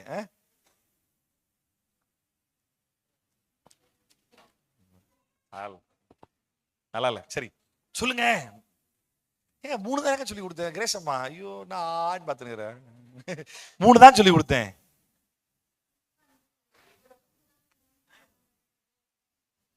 சரி ஃபர்ஸ்ட்ல இருந்து வா. உனக்கு சொல்லி கொடுத்த நான் வந்துடுறேன் பத்தியா. ஐயோ கிறிஸ்துவின் மேல் அன்பு இல்லாத இருக்கிறவன் இன்னும் சாபத்துக்குள்ள இருக்கிறான். ஒன்னா இதுக்கு அதான் பாயிண்ட் சொல்லாம எழுதணும்ன்றது. வரலாம். 2வது சுவிசேஷத்தை மாத்தி போதிக்கிறவன் சாபத்துக்குள்ள இருக்கிறான். 3வது நியாய பிரமாணத்தை போதிக்கிறவன் விசுவாசிக்கிறவன் சாபத்துக்குள்ள இருக்கிறான். 4வது கள்ள உபதேசி. எனக்கு பொருளாசை மட்டுமே ஒரு வார்த்தையை சொல்லப்படல. பொருளாசையோடு சேர்ந்து பாவத்தை விட்டு ஓயாத கண்களை உடையவர்கள், நம்ம பலவீனமாக இருக்கிற ஆத்துமாக்களை தந்திரமாய் பிடித்து பாவத்துக்கு பயன்படுத்துகிற ஆட்கள். ரைட்டா? அப்படிலாம் கேட்க முடியும். 3 பாயிண்ட். 1 ரட்சிக்கவே படதான் சாபத்தில் இருக்கிறான். மிச்சம் 3 பாயிண்ட்டுமே கள்ள உபதேசின்ற பேர்ல ஊழியக்காரன் தான் அதிகமாக சொல்லப்பட்டிருக்கு. ஆமென், அல்லேலூயா. இதை தாண்டி இன்னும் ஒன்று சொல்ல போறேன். பிராக்டிக்கலா உன்னே அறியாம ஒரு சாபமான ஒரு வாழ்க்கைக்குள்ள நீ எப்ப மாட்டிக்கிட்டு இருக்கிற? வேறு ஒருவனை மன்னிக்காமல் விரோதத்தை வைத்துக் கொண்டிருக்கும் பொழுது அந்த நீ வைத்திருக்க விரோதமே உனக்கு ஒரு சாபமா மாறிடும். அப்போஸ்தலர் 23ஆம் அதிகாரம். இது முழுசா வாசிச்சா அழகா இருக்கும். டைம் இல்லைன்றனால ஒரு சில வசனங்கள் மட்டும் வாசிச்சு முடிக்கலாம். அப்போஸ்தலர் 23ஆம் அதிகாரம் 12 வாசிங்க. பவுலுடைய சம்பவங்கள். விடியற் காலமான போது யூதரில் சிலர் ஒருமித்து தாங்கள் பவுலை கொலை செய்யும் அளவும் புசிப்பதும் இல்லை குடிப்பதும் இல்லை என்று சபதம் பண்ணி கொண்டார்கள். ஓகே, அடுத்து 14. சரி 13 வாசிங்க. இப்படி கட்டுப்பாட்டு பண்ணி கொண்டவர்கள் 40 பேருக்கு அதிகமாக இருந்தார்கள். அவர்கள் பிரதான ஆசிரியரிடத்திலும் மூப்பரிடத்திலும் போய் நாங்கள் பவுலை கொலை செய்யும் அளவும் ஒன்று புசிப்பதில்லை என்று உறுதியான சபதம் பண்ணி கொண்டோம். வார்த்தைகள் கவனிங்க. சபதம் பண்ணி கொண்டோம் வார்த்தை. சபதம். அப்படியே கீழே வாங்க. 21 வாசிங்க. 21 பாருங்க. நீர் அவர்களுக்கு சம்மதிக்க வேண்டாம். அவர்கள் 40 பேருக்கு அதிகமானவர்கள் அவனை கொலை செய்யும் அளவும் தாங்கள் புசிப்பதும் இல்லை குடிப்பதும் இல்லை என்று சபதம் பண்ணி கொண்டு. இப்போ நல்லா கவனி. ஓகே போதும். இப்போ இந்த சபதம் பண்ணி கொண்டார். அவனை கொல்ற வரைக்கும் நான் என் சொத்துல கை வைக்க மாட்டேன்டா. நான் சேர்த்தவன கை வைக்கிறியா? ஆமா, இது ஒரு கிரட்ச் இல்ல, ரிவெஞ்ச் மென்டாலிட்டி இல்ல. இது எங்க இது ரொம்ப ஜோக்கா ரொம்ப சிம்பிளிஃபைடா ஸ்கூல்ல இருந்தே ஸ்டார்ட் ஆயிருது. ஃப்ரெண்ட்ஸ் ஒரு 4 பேர் இருப்பாங்க. இன்டென்ஷனல் இல்லாம யதார்த்தமா ஒரு மொமெண்ட் அமைஞ்ச உடனே டக்குன்னு ஒருத்தர் கமெண்ட் அடிச்சிருப்பான் ஒருத்த மேல. அவனுக்கு ரொம்ப பெருசா லைட்டா ஒரு இன்சல்ட்டிங் இருந்திருக்கும். திருப்பி ஒரு வாய்ப்பு கிடைச்சி அவன் மேல இவன் திருப்பி ஒரு பேக் கமெண்ட் சொல்ற வரைக்கும் இவனால என்ன பண்ண முடியாது இல்ல. இங்கே இந்த சபதம் பண்ணி கொண்டார்கள் இருக்குல்ல, அது இங்கிலீஷ் பைபிள்ல ஒரு பெஸ்ட் டிரான்ஸ்லேஷன் பைபிள், இங்கிலீஷ் வேதாகமத்தில் ஒரு சிறந்த மொழிபெயர்ப்பு வேதாகம் எதுன்னு கேட்டீங்கன்னா LSB legacy standard Bible. NASB இன்னொரு வெர்ஷன் ரொம்ப சூப்பரா இருக்கும். அந்த LSB பைபிள்ல என்ன போடப்பட்டிருக்குது, நான் உங்களுக்கு அந்த மேல வாசிச்ச 12வது வருஷம் என்ன வாசிச்சு காட்டுறேன் பாருங்க. Now when it was day, the Jews formed a conspiracy and bound themselves under a curse. எல்லாரும் சேர்ந்து திட்டமிட்டு கொண்டு ஒரு சாபத்துக்குள்ள வந்துட்டாங்களாம். They bound themselves under a curse. சபதம் பண்ணி கொண்டார்கள். அந்த வார்த்தையை இந்த குறிப்பிட்ட ஒரு ஆங்கில மொழிபெயர்ப்பில் they formed a conspiracy and they bound themselves under a curse. பவுலை கொல்ற வரைக்கும் அந்த ஒரு கேரக்டரே சாபமானதான். புரியுதா? யாருக்காவது புரியுதா நான் சொல்றது? பின்னாடி குழந்தைய வச்சிருக்க தாய்மார்களே புரியுதா? கவனிக்கிறீங்களா? தபிதா, லிடியா, ரூத் சிஸ்டர், ரொம்ப நேரமா பார்த்துட்டு இருக்கேன். கவனி. என்னால மன்னிக்க முடியல, அவன் சொன்னதுக்கு திருப்பி எதனா பண்ணிதான் ஆவேன்ற ஒரு ரிவெஞ்ச் மென்டாலிட்டி இருக்கு பத்தியா? அந்த கேரக்டர் உனக்குள்ள கர்ஸா மாறுமா. ரொம்ப ஜாக்கிரதையா. ஏன் தெரியுமா? Because this character is completely dead against to the character of Christ. கிறிஸ்துவுக்கு நேர் முரண்பாடான கேரக்டர் இது. எங்கேயாவது இயேசு சபதம் பண்றாரா? என்னை ஏற்றுக்கொள்ளாமல் என்மேல் அன்பா இல்லாதவனை நான் நியாய தீர்ப்பு நாள்ல பாதாளம் தள்ளுகிற வரைக்கும் புசிப்பதும் இல்லை குடிப்பதும். எங்கேயாவது இயேசு சொல்லியிருக்காரா? என்ன சொன்னாரு? பாவிகள் செத்து பாதாளம் போகக்கூடாது, தயவு செய்து ரட்சிக்கப்பட்டவங்க போய் சுவிசேஷம் சொல்லுங்கன்னு சொன்னார். பாவிகளுடைய மரணத்தை கர்த்தர் விரும்புறது இல்லைன்னு சொன்னார். நீதிமானின் மரணத்தை கர்த்தர் விரும்புறாராமா. ராமின்னு சொல்லுவோமா? அல்லேலூயா. நீங்க எத்தனை முறை இந்த புதிய ஏற்பாட்டுல அப்போஸ்தல உபதேசத்தை நீங்க புரட்டி பார்த்தாலும் இதுக்கு மேல சாபத்தை பத்தி பேசுறதுக்கு பெருசா ஒண்ணும் இல்லை. இதை தாண்டின நாட்கள் பிரபலமா போதிக்கிற ஒரு காரியம் என்ன தெரியுமா? அத்திமரத்தை இயேசு சபித்தார், கனி கொடுக்க வேண்டிய காலத்துல அது கனியை கொடுக்காமல் இருந்தது. அதனால மரம் என்பது மனிதனுக்கு உதாரணமா. எங்கடா கண்டுபிடிக்கிறீங்க இதெல்லாம்? அந்த மரம் என்பது மனிதனுக்கு உதாரணமா இருக்கிறது. மரத்தை சபித்தார், உன்னையும் வா, உன் கால்குலேஷன்லாம் போதுண்டவா. ஆமா, இவ்வளவே உருவாக்கி அப்படிலாம் ஒண்ணுமே கிடையாது. ராமன் சொல்லுங்களேன்.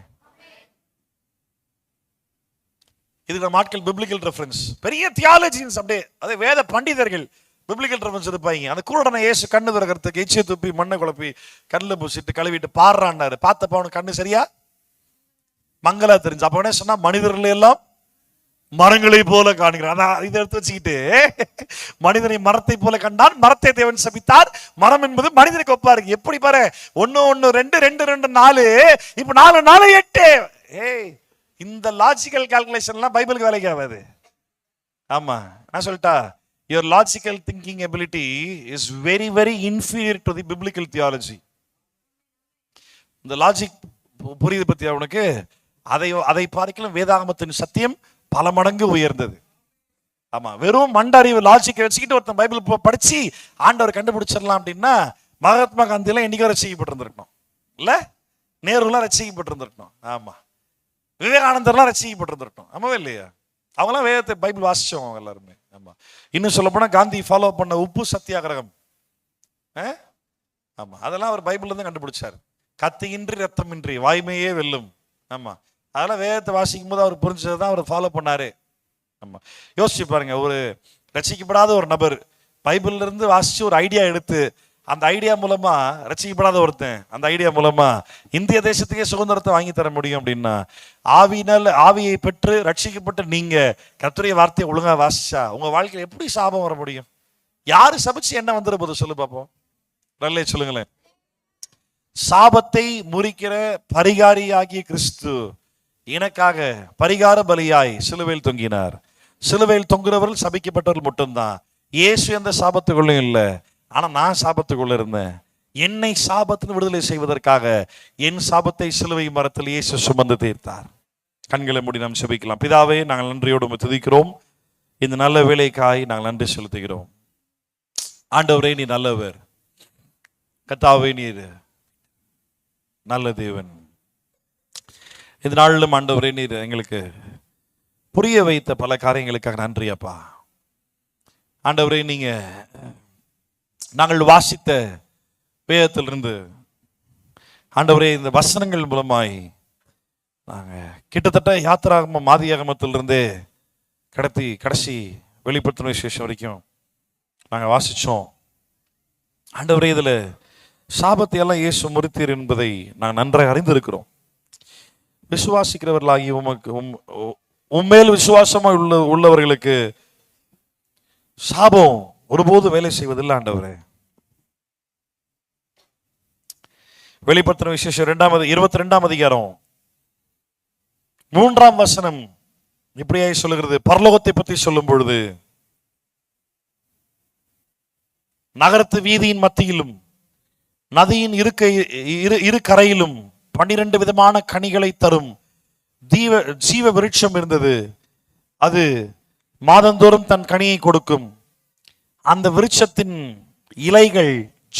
இலைகள் ஜனங்கள் ஆரோக்கியம் அடைவதற்கு ஏதுவானவைகள். இனி ஒரு சாபமும் இராது. தேவனும் ஆட்டுக்குட்டியானவரும் இருக்கிற சிங்காசனம் அதில் இருக்கும். அவருடைய ஊழியக்காரர் அவரை சேவித்து அவருடைய சமூகத்தை தரிசிப்பார்கள். அவருடைய நாமம் அவர்களுடைய நெற்றிகளில் இருக்கும். நித்தியத்திற்கும் ஆண்டவர் நம்மை இந்த சாபமான உலகத்திலிருந்து நித்தியத்திற்கு நம்மளை காப்பாற்றி நம்மளை வெளியே கொண்டு வர்றார்.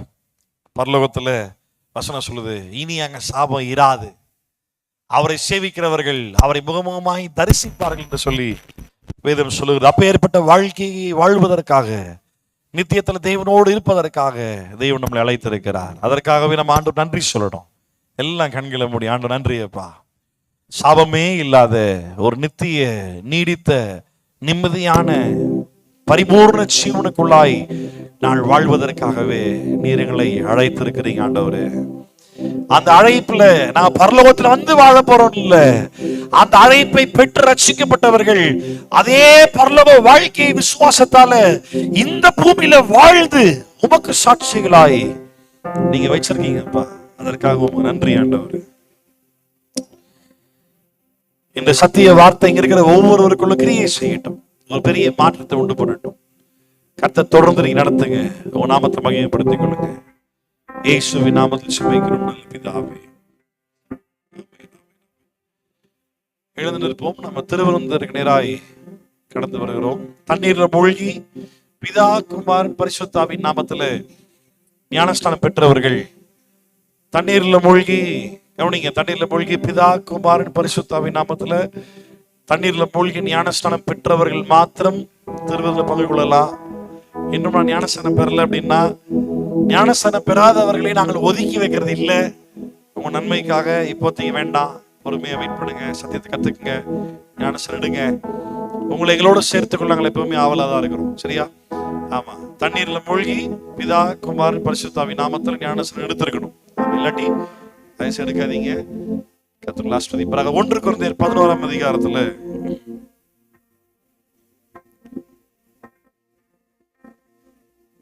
1 கொரிந்தியர் 11ஆம் அதிகாரம். அந்தபடி அவர் அப்பத்தை எடுத்ததை பெற்று இதை ஸ்தோத்திரம் பண்ணி, இதை வாங்கி புசியுங்கள், இது உங்களுக்காக பிற்கப்படுகிற என்னுடைய சரீரமாக இருக்கிறது என்றார்.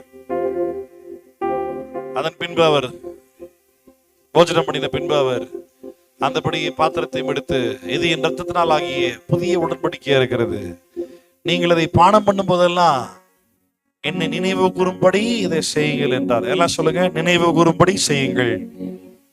சொல்லுங்க, நினைவு கூறும்படி செய்யுங்கள் என்றார். ஆகையால் நீங்கள் இந்த அப்பத்தை புசித்து இந்த பாத்திரத்தில் பானம் பண்ணும் போதெல்லாம் கர்த்தர் வருமளவும் அவருடைய மரணத்தை, சரிங்க, இப்படி மறுபடியும் இந்த ஸ்டேட்மெண்ட் கொஞ்சம் ரீஃப்ரேம் பண்ணலாமா?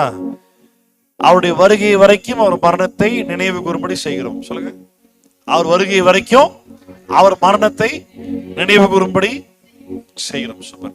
அடுத்து, இப்படி இருக்க எவன் அபாத்திரமாய் கர்த்தருடைய அப்பத்தை புசித்து அவருடைய பாத்திரத்தில் பானம் பண்ணுகிறானோ அவன் கர்த்தருடைய சரீரத்தையும் இரத்தத்தையும் குறித்து, இந்த வருஷம் நல்லா கவனிக்கணும், இதுக்கு பதில் கண்டுபிடிக்க போறோம். நான் பலமுறை சொல்லி கொடுத்திருக்கேன், மறுபடியும் கவனி. எவன் அபாத்திரமாய் கர்த்தருடைய அப்பத்தை புசித்து, இதனுடைய விளைவு என்ன? கீழே வாசிக்கும் பொழுது, இது நிமித்தமாக அநேகர் வியாதியஸ்தரும் அதுல சிலர் நித்திரையும் அடைந்திருக்கிறார்கள். தவறாய் போஜனம் பண்ணா உனக்கு ஆக்கினை உண்டுன்னு சொல்லி வசனம் சொல்லுது. அங்கதான் வாசிக்கிறோம். இப்ப எப்படி என்ன தவறாய் செய்தால்? 2 விஷயங்கள் தப்பா செஞ்சா இங்க இந்த திருவிருந்தம் ஆசீர்வாதமா இருக்க போறது இல்ல. ஒண்ணு, ஐயோ நான் பாவம் பண்ண, நான் பாவி பாவி பாவி. நீ பாவம் பண்ணதை விட இயேசு உன்னை மன்னித்திருக்கிறார், நீதிமான ஆயிருக்கிறேன் அந்த விசுவாசத்தோடு எடு. இல்ல இல்ல ஐயோ நான் பாவின்னு தோணுச்சு, இன்னும் அந்த மன்னிப்பு ரட்சிப்பு உனக்கு புரியலன்னா எடுக்காது. 2வது, ஐயோ நான் பாவம் பண்ணிட்டேன் அதனால எடுக்க மாட்டேன், இல்ல அதுக்காக இல்ல. இதுக்கு ஆன்சர் என்ன பாப்போம், அடுத்து வாசி. அபாத்திரமாய் போஜனம் பண்ணுவதுனா என்ன? 28, எந்த மனுஷனும் தன்னை தானே சோதித்தறிந்து இந்த அப்பத்தில் புசித்து அதில், ஆமா, உன்னையே சோதிச்சுப்பார். எதுல சோதிச்சுப்பார்? அபாத்திரமாய் போஜனம் பண்ணாதபடிக்கு உன்னையே சோதிச்சுப்பார். அபாத்திரமாய் போஜனம் பண்ணுவதுனா என்ன? அடுத்த வசனம், எண்ணத்தினால நெல். ஏன் அப்படின்னா, அபாத்திரமாய் போஜனம் பண்ணுகிறவன் கர்த்தருடைய சரீரம் இன்னதென்று நிதானித்து அறியாததினால் தனக்கு ஆக்கினத்திற்கு ஒருபடி போஜனம் பண்ணுகிறான். கவனிச்சீங்களா? நிறைய சபைகள்ல பாஸ்டர்ஸ் வந்துட்டு பாவம் பண்ணி திருவது எடுக்காதே அடிப்பாங்க. அதனால நீ பாவம் பண்ணி திருவது எடுன்னு நான் சொல்ல வரல. நம்ம ரட்சிக்கப்பட்ட ஒடுக்கும் பாவத்துக்கு என்ன சம்பந்தம் இருக்கு? அப்படி ஒருவேளை இன்னும் பாவத்திலிருந்து விடுதலை ஆகவே இல்லைன்னா நீ ரட்சிக்கப்படவே இல்லைன்றதா அர்த்தம். தயவுசெய்து பாவத்தை விடுதலை ஆயிட்டு வா. ஆண்டவர்ட்ட கேளு, மன்றாடு, முட்டி போடு, கத்து, அழு, ஜெபம் பண்ணு, இந்த பாவத்தை விடுதலை இல்ல ஆண்டவரேன்னு கேளு. திருப்பி திருப்பி சொல்லுவேன், கிறிஸ்தவ குடும்பத்துல பிறந்த நாள் நீ ரட்சிக்கப்படல. இயேசு கொடுக்கிற personal relationship defines your salvation. ஆண்டவருக்கு உனக்கு இருக்கக்கூடிய தனிப்பட்ட உறவு தான் ஒரு ரட்சிப்பை தீர்மானிக்குது. பலவீனத்துல சரிக்கிட்டேன், ஸ்லிப் ஆயிட்டேன், தெரியாம பண்ணிட்டேன், ஐயோ மிஸ் பண்ணிட்டேன், இட்ஸ் ஓகே, கர்த்தர் மன்னிக்கிறாரு. ஆனா நீ தப்புன்னு தெரிஞ்சு துணிகரமா ஆசைப்பட்டு வேணுகுன்னே உன் மாம்ச இச்சையை நிறைவேற்றுவதற்காக மாம்சத்துக்கு சோறு போடுற மாதிரி பாவம் செய்யற பத்தியா, அப்படி ஒரு கேரக்டர் உனக்குள்ள இன்னும் இருக்குதுன்னா நீ இன்னும் விடுதலை ஆகவே இல்லை, அப்படின்னா ரட்சிக்கப்படலன்னு அர்த்தம். Be careful. கர்த்தருடைய காரியத்தில் ஒருபோதும் விளையாடக்கூடாது. ஏன்னா நான் விசுவாசிக்கிறேன், இயேசுடைய மரணத்தையும் அவருடைய வருகை வரைக்கும் நான் அதை நினைவு கூறும்படிக்கு இந்த அப்பத்தை புசிக்கும் பொழுது இதோட ஆசீர்வாதம் தெரியுமா, எனக்கு ஆரோக்கியம் உண்டு போட்டோம், எனக்கு பரிபூர்ண ஜீவனை உண்டு போட்டோம். ரைட்டா? ஆமா. இப்ப அதுக்கு அகைன்ஸ்டா பண்ணினா இதுவே உனக்கு ஆக்கினையும் மரணத்தை கொண்டு வரும், வியாதியும் கொண்டு வரும். இப்ப கவனமா இரு. அப்போ யார் அபாத்திரமாய் போஜனமானம் பண்ணுகிறார்கள் கேட்டீங்கன்னா, கர்த்தருடைய சரீரமும் இரத்தமும் இன்னதென்று நிதானித்து அறியாமல் போஜனம் பண்ணா பிரச்சனை. அப்போ இயேசு எனக்காய் மரித்தார், நல்லா தெரியும். இயேசு எனக்கு ரத்தம் சிந்தினார், ஏன்னு நான் தெளிவா இருக்கிறேன். இப்ப அதை விசுவாசித்தனால நான் இப்ப என்னவா மாறி இருக்கேன் அப்படின்றதுல நான் நல்லா புரிஞ்சிருக்கிறேன், ரட்சிக்கப்பட்டிருக்கிறேன். விசுவாசத்தால் நான் நீதிமானாக்கப்பட்டிருக்கிறேன். எனக்காய் அவர் மரித்தார், அவர் சரீரம் பிக்கப்பட்டுச்சு, அவர் ரத்தம் சிந்தப்பட்டுச்சு, நான் அதை மனப்பூர்வமா விசுவாசிக்கிறேன். அதனால என் பாவத்தை அவர் மன்னித்து எனக்கு பரிசுத்த ஆவியை தந்து நான் அவரோட பிள்ளையா மாறி இருக்கிறேன். இந்த விசுவாசத்தோட புசிக்கும் பொழுது அவர் வருகை வரைக்கும் புசி, அவர் ஆசீர்வாதமா இருக்கும். ஒருவேளை உங்களுடைய மனசாட்சி இன்னும் உங்களை குற்றவாளி என்று தீர்க்குமானால் ஆண்டவர்ட்ட ஒப்புரவாகுங்க. ஒரே இன்ஸ்டன்ஸ்ல என் கர்த்தர் மன்னிக்க வல்லவராக இருக்கிறார். மனசாட்சி ஒருவேளை உனக்கு இடர்ல இருக்குமானால், நம்ம அனைத்து கட்டாயத்து நிமித்தமா இல்ல, சோசியல் பியர் பிரஷர், இங்க வந்துட்டு சர்ச் பிரஷர், ஆமா நான் எடுக்கலாம் இன்னொரு மாதிரி பாவியை பார்ப்பாங்களே இல்ல, ஏன்னு கேட்பாங்களே, பாஸ்டர் ஏன் எடுக்கலன்னு கேட்பாரு, நான் தப்புன்னு தெரிஞ்சிருமோ. You have no business here to think about anybody else. மத்தவங்களை பத்தி யோசிக்கிறதும் வேலைங்க இல்ல. உன்னை நீயே தற்பரிசோதனை செய்து பார். உன்னுடைய மனசாட்சி உன்னை பாவி என்று தீர்க்குமானால் ஆண்டோட ஒப்புரவாகு. என்னோட மைண்ட் ப்ராப்பரா செட் ஆகல, எனக்கு இன்னும் ஒரு கம்ஃபர்டபுள் ஆண்டரோட நான் ஃபீல் பண்ணல அப்படின்னா தயவு செய்து எடுக்காது. அடுத்த மாசம் எடுத்து ஒன்றும் தப்பு இல்லை. இன்னும் ஒரு மாசம் டைம் இருக்கு.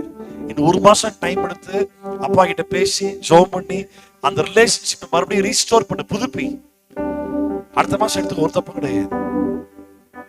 கடமைக்காக ஆசைக்காக திருந்து பங்கு கொண்டு ஆசீர்வாதம் வேண்டாம், அப்படி இல்லை. துரிகரமா செய்யாத. ஏன்னா நம்ம செய்யற எல்லா செயல்களும் கிறிஸ்துவுக்கு ஏதுவாய் செய்கிறோம். இந்த செயல் கிறிஸ்துவையே பற்றி ஒரு காரியத்தை செய்கிறோம். அதனால விளையாடாத. கர்த்தருடைய காரியத்துல தயவு விளையாடாதீங்க. அபத்திரமாய் போஜனம் பண்ணுகிறவன் தனக்கு ஆக்கினை உண்டாகும்படி செய்கிறான். ஒருவேளை உனக்கு இன்னொரு நபருக்கும் ஒரு இடர்ல இருக்குமானா, இது ஃபேமிலி, இதை பத்தி வெக்கப்படுறது ஒண்ணுமே இல்லை. இங்கேயே ஒப்புரா, இங்கேயே போய் பேசு, இங்கேயே ஹாய் சொல்ற, இங்கே இப்பயே ஒப்புரா ஒரு தப்பு இல்லை. ஈகோ வேண்டாம், அந்த பெருமை வேண்டாம், கர்வம் வேண்டாம். ஆமா, என்னை பார்த்து மற்றவங்க என்ன நினைச்சிடுவாங்க அந்த யோசனை வேண்டாம். உன்னை பத்தி நீ என்ன யோசி, உன் மனசாட்சி உன்னை பத்தி என்ன சொல்லுது பாரு, உன்னை குறித்து கர்த்தர் என்ன சொல்றாரு பாரு. கண்களை முடி செவைக்க போறோம், ஆண்டரோட ஒப்புரவு ஆகுங்க. இங்க இருக்கிற யாருன்னா ஒருவருக்கு ஒரு ஒப்புரவு ஆகணும்னா இப்பவே ஆயிடுங்க. இந்த டைம் அதுக்காக எடுத்துக்கலாம். யாரையும் பார்க்க தேவையில்லை, யாரையும் யோசிக்க தேவையில்லை. கண்களை முடி. இயேசுவின் சரீரம் பிக்கப்பட்டது என்பதற்கு அடையாளமாக, இயேசுவின் ரத்தம் சிந்தப்பட்டது என்பதற்கு அடையாளமாக இருக்கிறது. சபை மக்கள் ஒரு விஷயம் நல்லா கவனிக்கணும். உங்களுடைய ஃபோக்கஸ், கான்சன்ட்ரேஷன் கையில் வச்சிருக்க பிரெட் மேலே, கிரேப் ஜூஸ் மேலே போகக்கூடாது. உங்கள் ஃபோக்கஸ் இந்த பிரெட்டு இயேசு எனக்காய் பிக்கப்பட்டது என்பதற்கு அடையாளம், ஃபோக்கஸ் இயேசு மேலே இருக்கணும். இந்த கிரேப் ஜூஸ் மேலே உங்களுடைய கான்சன்ட்ரேஷன் போகக்கூடாது. என்னோட கான்சன்ட்ரேஷன் இயேசுவின் ரத்தம் எனக்காய் சிந்தப்பட்டது, அதுக்கு அடையாளமாக நான் பயன்படுத்துகிறேன். இதில் இல்லை ஃபோக்கஸ். பிரெட்டில் கிரேப் ஜூஸில் ஃபோக்கஸ் பண்ணாத. உனக்காய் மரித்து உயிர் தெழுந்த ரத்தம் சிந்தி சரீரம் பிக்கப்பட்ட இயேசுவை ஃபோக்கஸ் பண்ணு. கண்களை மூடி, தகப்பனே எங்களுக்காய் நீர் மரித்து கல்வாரி சிலுவையில் அந்த கொடுமையான அந்த வேதனை அனுபவித்து சரீரம் பிக்கப்பட்டவராய், இரத்தம் சிந்தப்பட்டவராய், உருகுலைந்தவராய், ஆண்டவரே எல்லா வேதனைகளையும் எங்களுக்காய், எங்களை மீட்பதற்காய், எங்களுக்கு நித்திய ஜீவன் தருவதற்காக, எங்களை பிதாவுக்கு பிள்ளையாய் சுதந்திரவாளியாய் மாற்றுவதற்காக அவ்வளவு பாடுகளையும் சகித்து கொண்டீங்க ஆண்டவரே. நாங்களும் இந்த திருவிருந்து மூலமாய் அறிக்கை செய்கிறோம், என்ன ஆனாலும் உங்களை விட்டு நாங்கள் ஒருபோதும் பிரிய மாட்டோம் ஆண்டவரே. உங்களுடைய அன்பை விட்டு ஒருபோதும் எங்களை பிரிக்க மாட்டாது என்று நாங்கள் நிச்சயித்திருக்கிறோம்ப்பா. எல்லா வாய்களை திறந்து அப்பாவுக்கு நன்றி சொல்லி, பின்பாக புசிக்கு நன்றி சொல்லுங்க. அப்பாவுக்கு நன்றி ஆண்டவரே. சிந்தப்பட்ட இரத்தத்திற்காய் நன்றி, பிக்கப்பட்ட உங்களுடைய சரீரத்திற்காய் நன்றி, கல்வாரி சிலுவையின் பாடுகளுக்காக உங்களுக்கு நன்றி ஆண்டவரே. ஸ்தோத்திரம் பண்ணி நல்ல வாய்களை திறந்து ஸ்தோத்திரம் பண்ணி தகப்பன் நன்றி சொல்லுங்க பாப்பா. ஸ்தோத்திரப்பா, ஸ்தோத்திர ஆண்டவரே, நன்றி சொல்லுத்தீர் ஆண்டவரே. Thank you Jesus. நம்ம எல்லாரும் சேர்ந்து ஏகமாய் புசிப்போம்.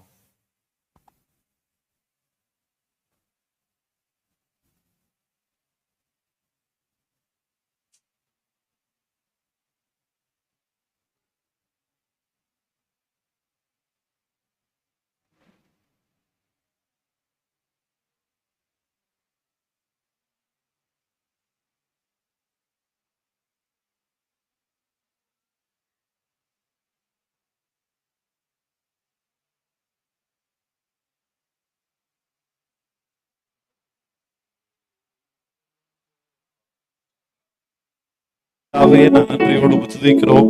இது நல்ல மாலை வேளைக்காய் நன்றி. கர்த்தர் தந்த நல்ல ஐக்கியத்திற்காக நன்றி. ஐக்கியத்தில் நாங்கள் ஒன்றாய் சேர்ந்த ஆண்டவரே, உங்களுடைய வார்த்தையை நாங்கள் கற்றுக்கொள்ளவும், உண்மை துதித்து புகழ்ந்து பாடி உங்களை நாங்கள் ஆராதிக்கவும் கர்த்தர் தந்த கிருபைகளுக்காய் உங்க கொடான கொடி நன்றி சொல்றோம்ப்பா. இப்பொழுது நாங்கள் உன் மேல கொண்டிருக்கிற அன்பு ஒவ்வொரு நாளும் அதிகரிக்கணும் ஆண்டவரே. ஆதியில கொண்ட அன்பை விட்டுட்டேன்னு சொல்லி எங்க மேல உங்களுக்கு ஒரு குறை இல்லாதபடிக்கு ஆண்டவரே நாங்கள் பூர்ண அன்போடு நாங்கள் உண்மை நேசிக்க, முழுமையான இருதயத்தோடு வார்த்தைகளுக்கு நாங்கள் கீழ்ப்படிய, அதன் நிமித்தமா என்ன உபத்திரவல் வந்தாலும் அதை நாங்கள் சந்தோஷமாய் சகித்துக் கொள்ள கர்த்தர் கிருபை செய்வீரார். இந்த நாள் வர்ஷிப்புக்காக நன்றி, பாஸ்டர் சான்ஸ்க்காக நன்றி, அருமையான தம்பிக்காக நன்றி. வந்த சபை மக்கள் ஒவ்வொருவரும் இயேசுவின் நாமத்தில் நான் ஆசீர்வதிக்கிறேன். ஆசீர்வதிக்கப்பட்ட பிள்ளைகளா இருப்பார்களாக. ஆண்டவரே, வார்த்தையினால் எங்களோட பேசினீங்க, நன்றி. திருவிருந்து மூலமாய் ஆண்டவரே எங்களோட பலனை புதுப்பிக்க கிருபை செஞ்சீங்க, உங்களுக்கு நன்றி ஆண்டவரே. தொடர்ந்து ஆண்டவர் எங்களோடு கூட பேசுங்க. ஒவ்வொரு நாளும் உம்மோடு கூட இருக்கிற உறவுல வளர உதவி செய்யுங்க. ஒவ்வொரு நாளும் நீர் எங்களுக்கு சொல்லுகிற, போதிக்கிற, உணர்த்துகிற காரியத்தை கேட்கும்படிக்கு, புரியும்படிக்கு எங்களுடைய செவிகளையும் சிந்தனைகளையும் கர்த்தர் திறந்தருளுவீராக. Lord, help us to be sensitive for your inspiration and for your hearing, Lord. உமக்கு செவி சாய்ப்பதற்கும் உம்முடைய உந்துதலை நாங்கள் உணர்ந்து கொள்வதற்கும் ஆண்டவரை எங்களை கொஞ்சம் சென்சிட்டிவ் ஆக்கும்படி நாங்கள் கேட்கிறோம். எங்களை வழி நடத்தும். எங்கள் மூலமாய் நாம மாத்திரம் மகிழ்வு பொருட்டும் ஆண்டவரே. பலவீனத்தோடு இருக்கிறவர்கள், வியாதியில் இருக்கிறவர்கள் கர்த்தர் சுகப்படுத்துவீராக. கேள்வியில குழப்பத்தில் இருக்கிறவர்களை கர்த்தர் தெளிவுபடுத்துவீராக. பயத்தோடு இருக்கிறவர்களை கர்த்தர் பலப்படுத்துவீராக. ஆண்டவரே, தயக்கத்தோடு இருக்கிறவர்களை கர்த்தர் நிறுத்துவீராக. கிருபையினால ஸ்திரப்படுத்துவீராக. விசேஷமாய் ரட்சிப்பில் சந்தேகம் இருக்கிறவர்களை கர்த்தர் உறுதி பண்ணும்படி நான் செபிக்கிறேன் ஆண்டவரே. உமக்கு சாட்சியை வாழட்டும், உமக்கு மட்டுமே கீழ்ப்பிடித்து வாழட்டும். உங்க நாமத்தை கர்த்தாவே நாங்கள் மகிமைப்படுத்துற பிள்ளைகளாய், உம் ராஜ்யத்தினுடைய விரிவாக்கம் பணியில் முழுபலத்தோடு ஈடுபடுகிறவர்களாய் காணப்பட கிருபை செய்கிறாடி. சகல துதிகன மகிமை உமக்கே செலுத்துகிறோம். ரட்சகர் மீட்பருமாய் இயேசுவின் நாமத்தில் செபிக்கிறோம் நல்ல பிதாவே, ஆமென். ஆத்துமாவே கர்த்தரை ஸ்தோத்திரி, முழுமையோட பரிசுத்த நாமத்தை ஸ்தோத்திரி. கர்த்தர் செய்த சகல வரலையும் மறவாதே. அவர் அக்கிரமங்கள் எல்லாம் மன்னித்து, நோய்கள் எல்லாம் குணமாக்கி, பிராணனை அழிவுக்கு விலக்கி மீட்டு, கிருபையினாலும் இரக்கத்தினாலும் முடிசூட்டி, நன்மையினால் வாயை திருப்தியாக்குகிறார். கழுகுக்கு சமணமாய் உன் வயது திரும்ப வாழ வயது போல் ஆகிறது. ஆமென். ஆசீர்வாதம் பெற்றுக்கொள்வோம். நம் திரியேக தேவனாகிய பிதா, குமாரன், பரிசுத்த ஆவியின் நாமத்தினால நம் அனைவருக்கும் தேவ கிருபையும் கிறிஸ்துவின் அன்பும் பரிசுத்த ஆவியினுடைய அந்யோன்யமும் ஐக்கியமும் இன்றைக்கும் என்றைக்கும் சதா காலங்களிலும் ஆண்டவராகிய இயேசு வரும் வரைக்கும் நம் அனைவரோடு கூட இருந்து நடத்துவாராக. ஆமென். அல்லேலூயா, அல்லேலூயா, அல்லேலூயா. God bless you. கர்த்தர் எல்லாரையும் ஆசீர்வதிப்பாராக. மாரநாதா இயேசு சீக்கிரம் வர போகிறார். ஐக்கியத்தை நிறைவேற்றுங்க, எல்லாரோட பேசுங்க, கேட்ட 2 சத்தியத்தை 2 பேரோட பகிர்ந்து கொள்ள முயற்சி செய்யுங்க. கர்த்தர் பெரிய காரியங்களை செய்யட்டும். God bless you. பின்பு ஜெபத்தை உள்ளவர்கள் ஜெபித்துக் கொள்ளலாம்.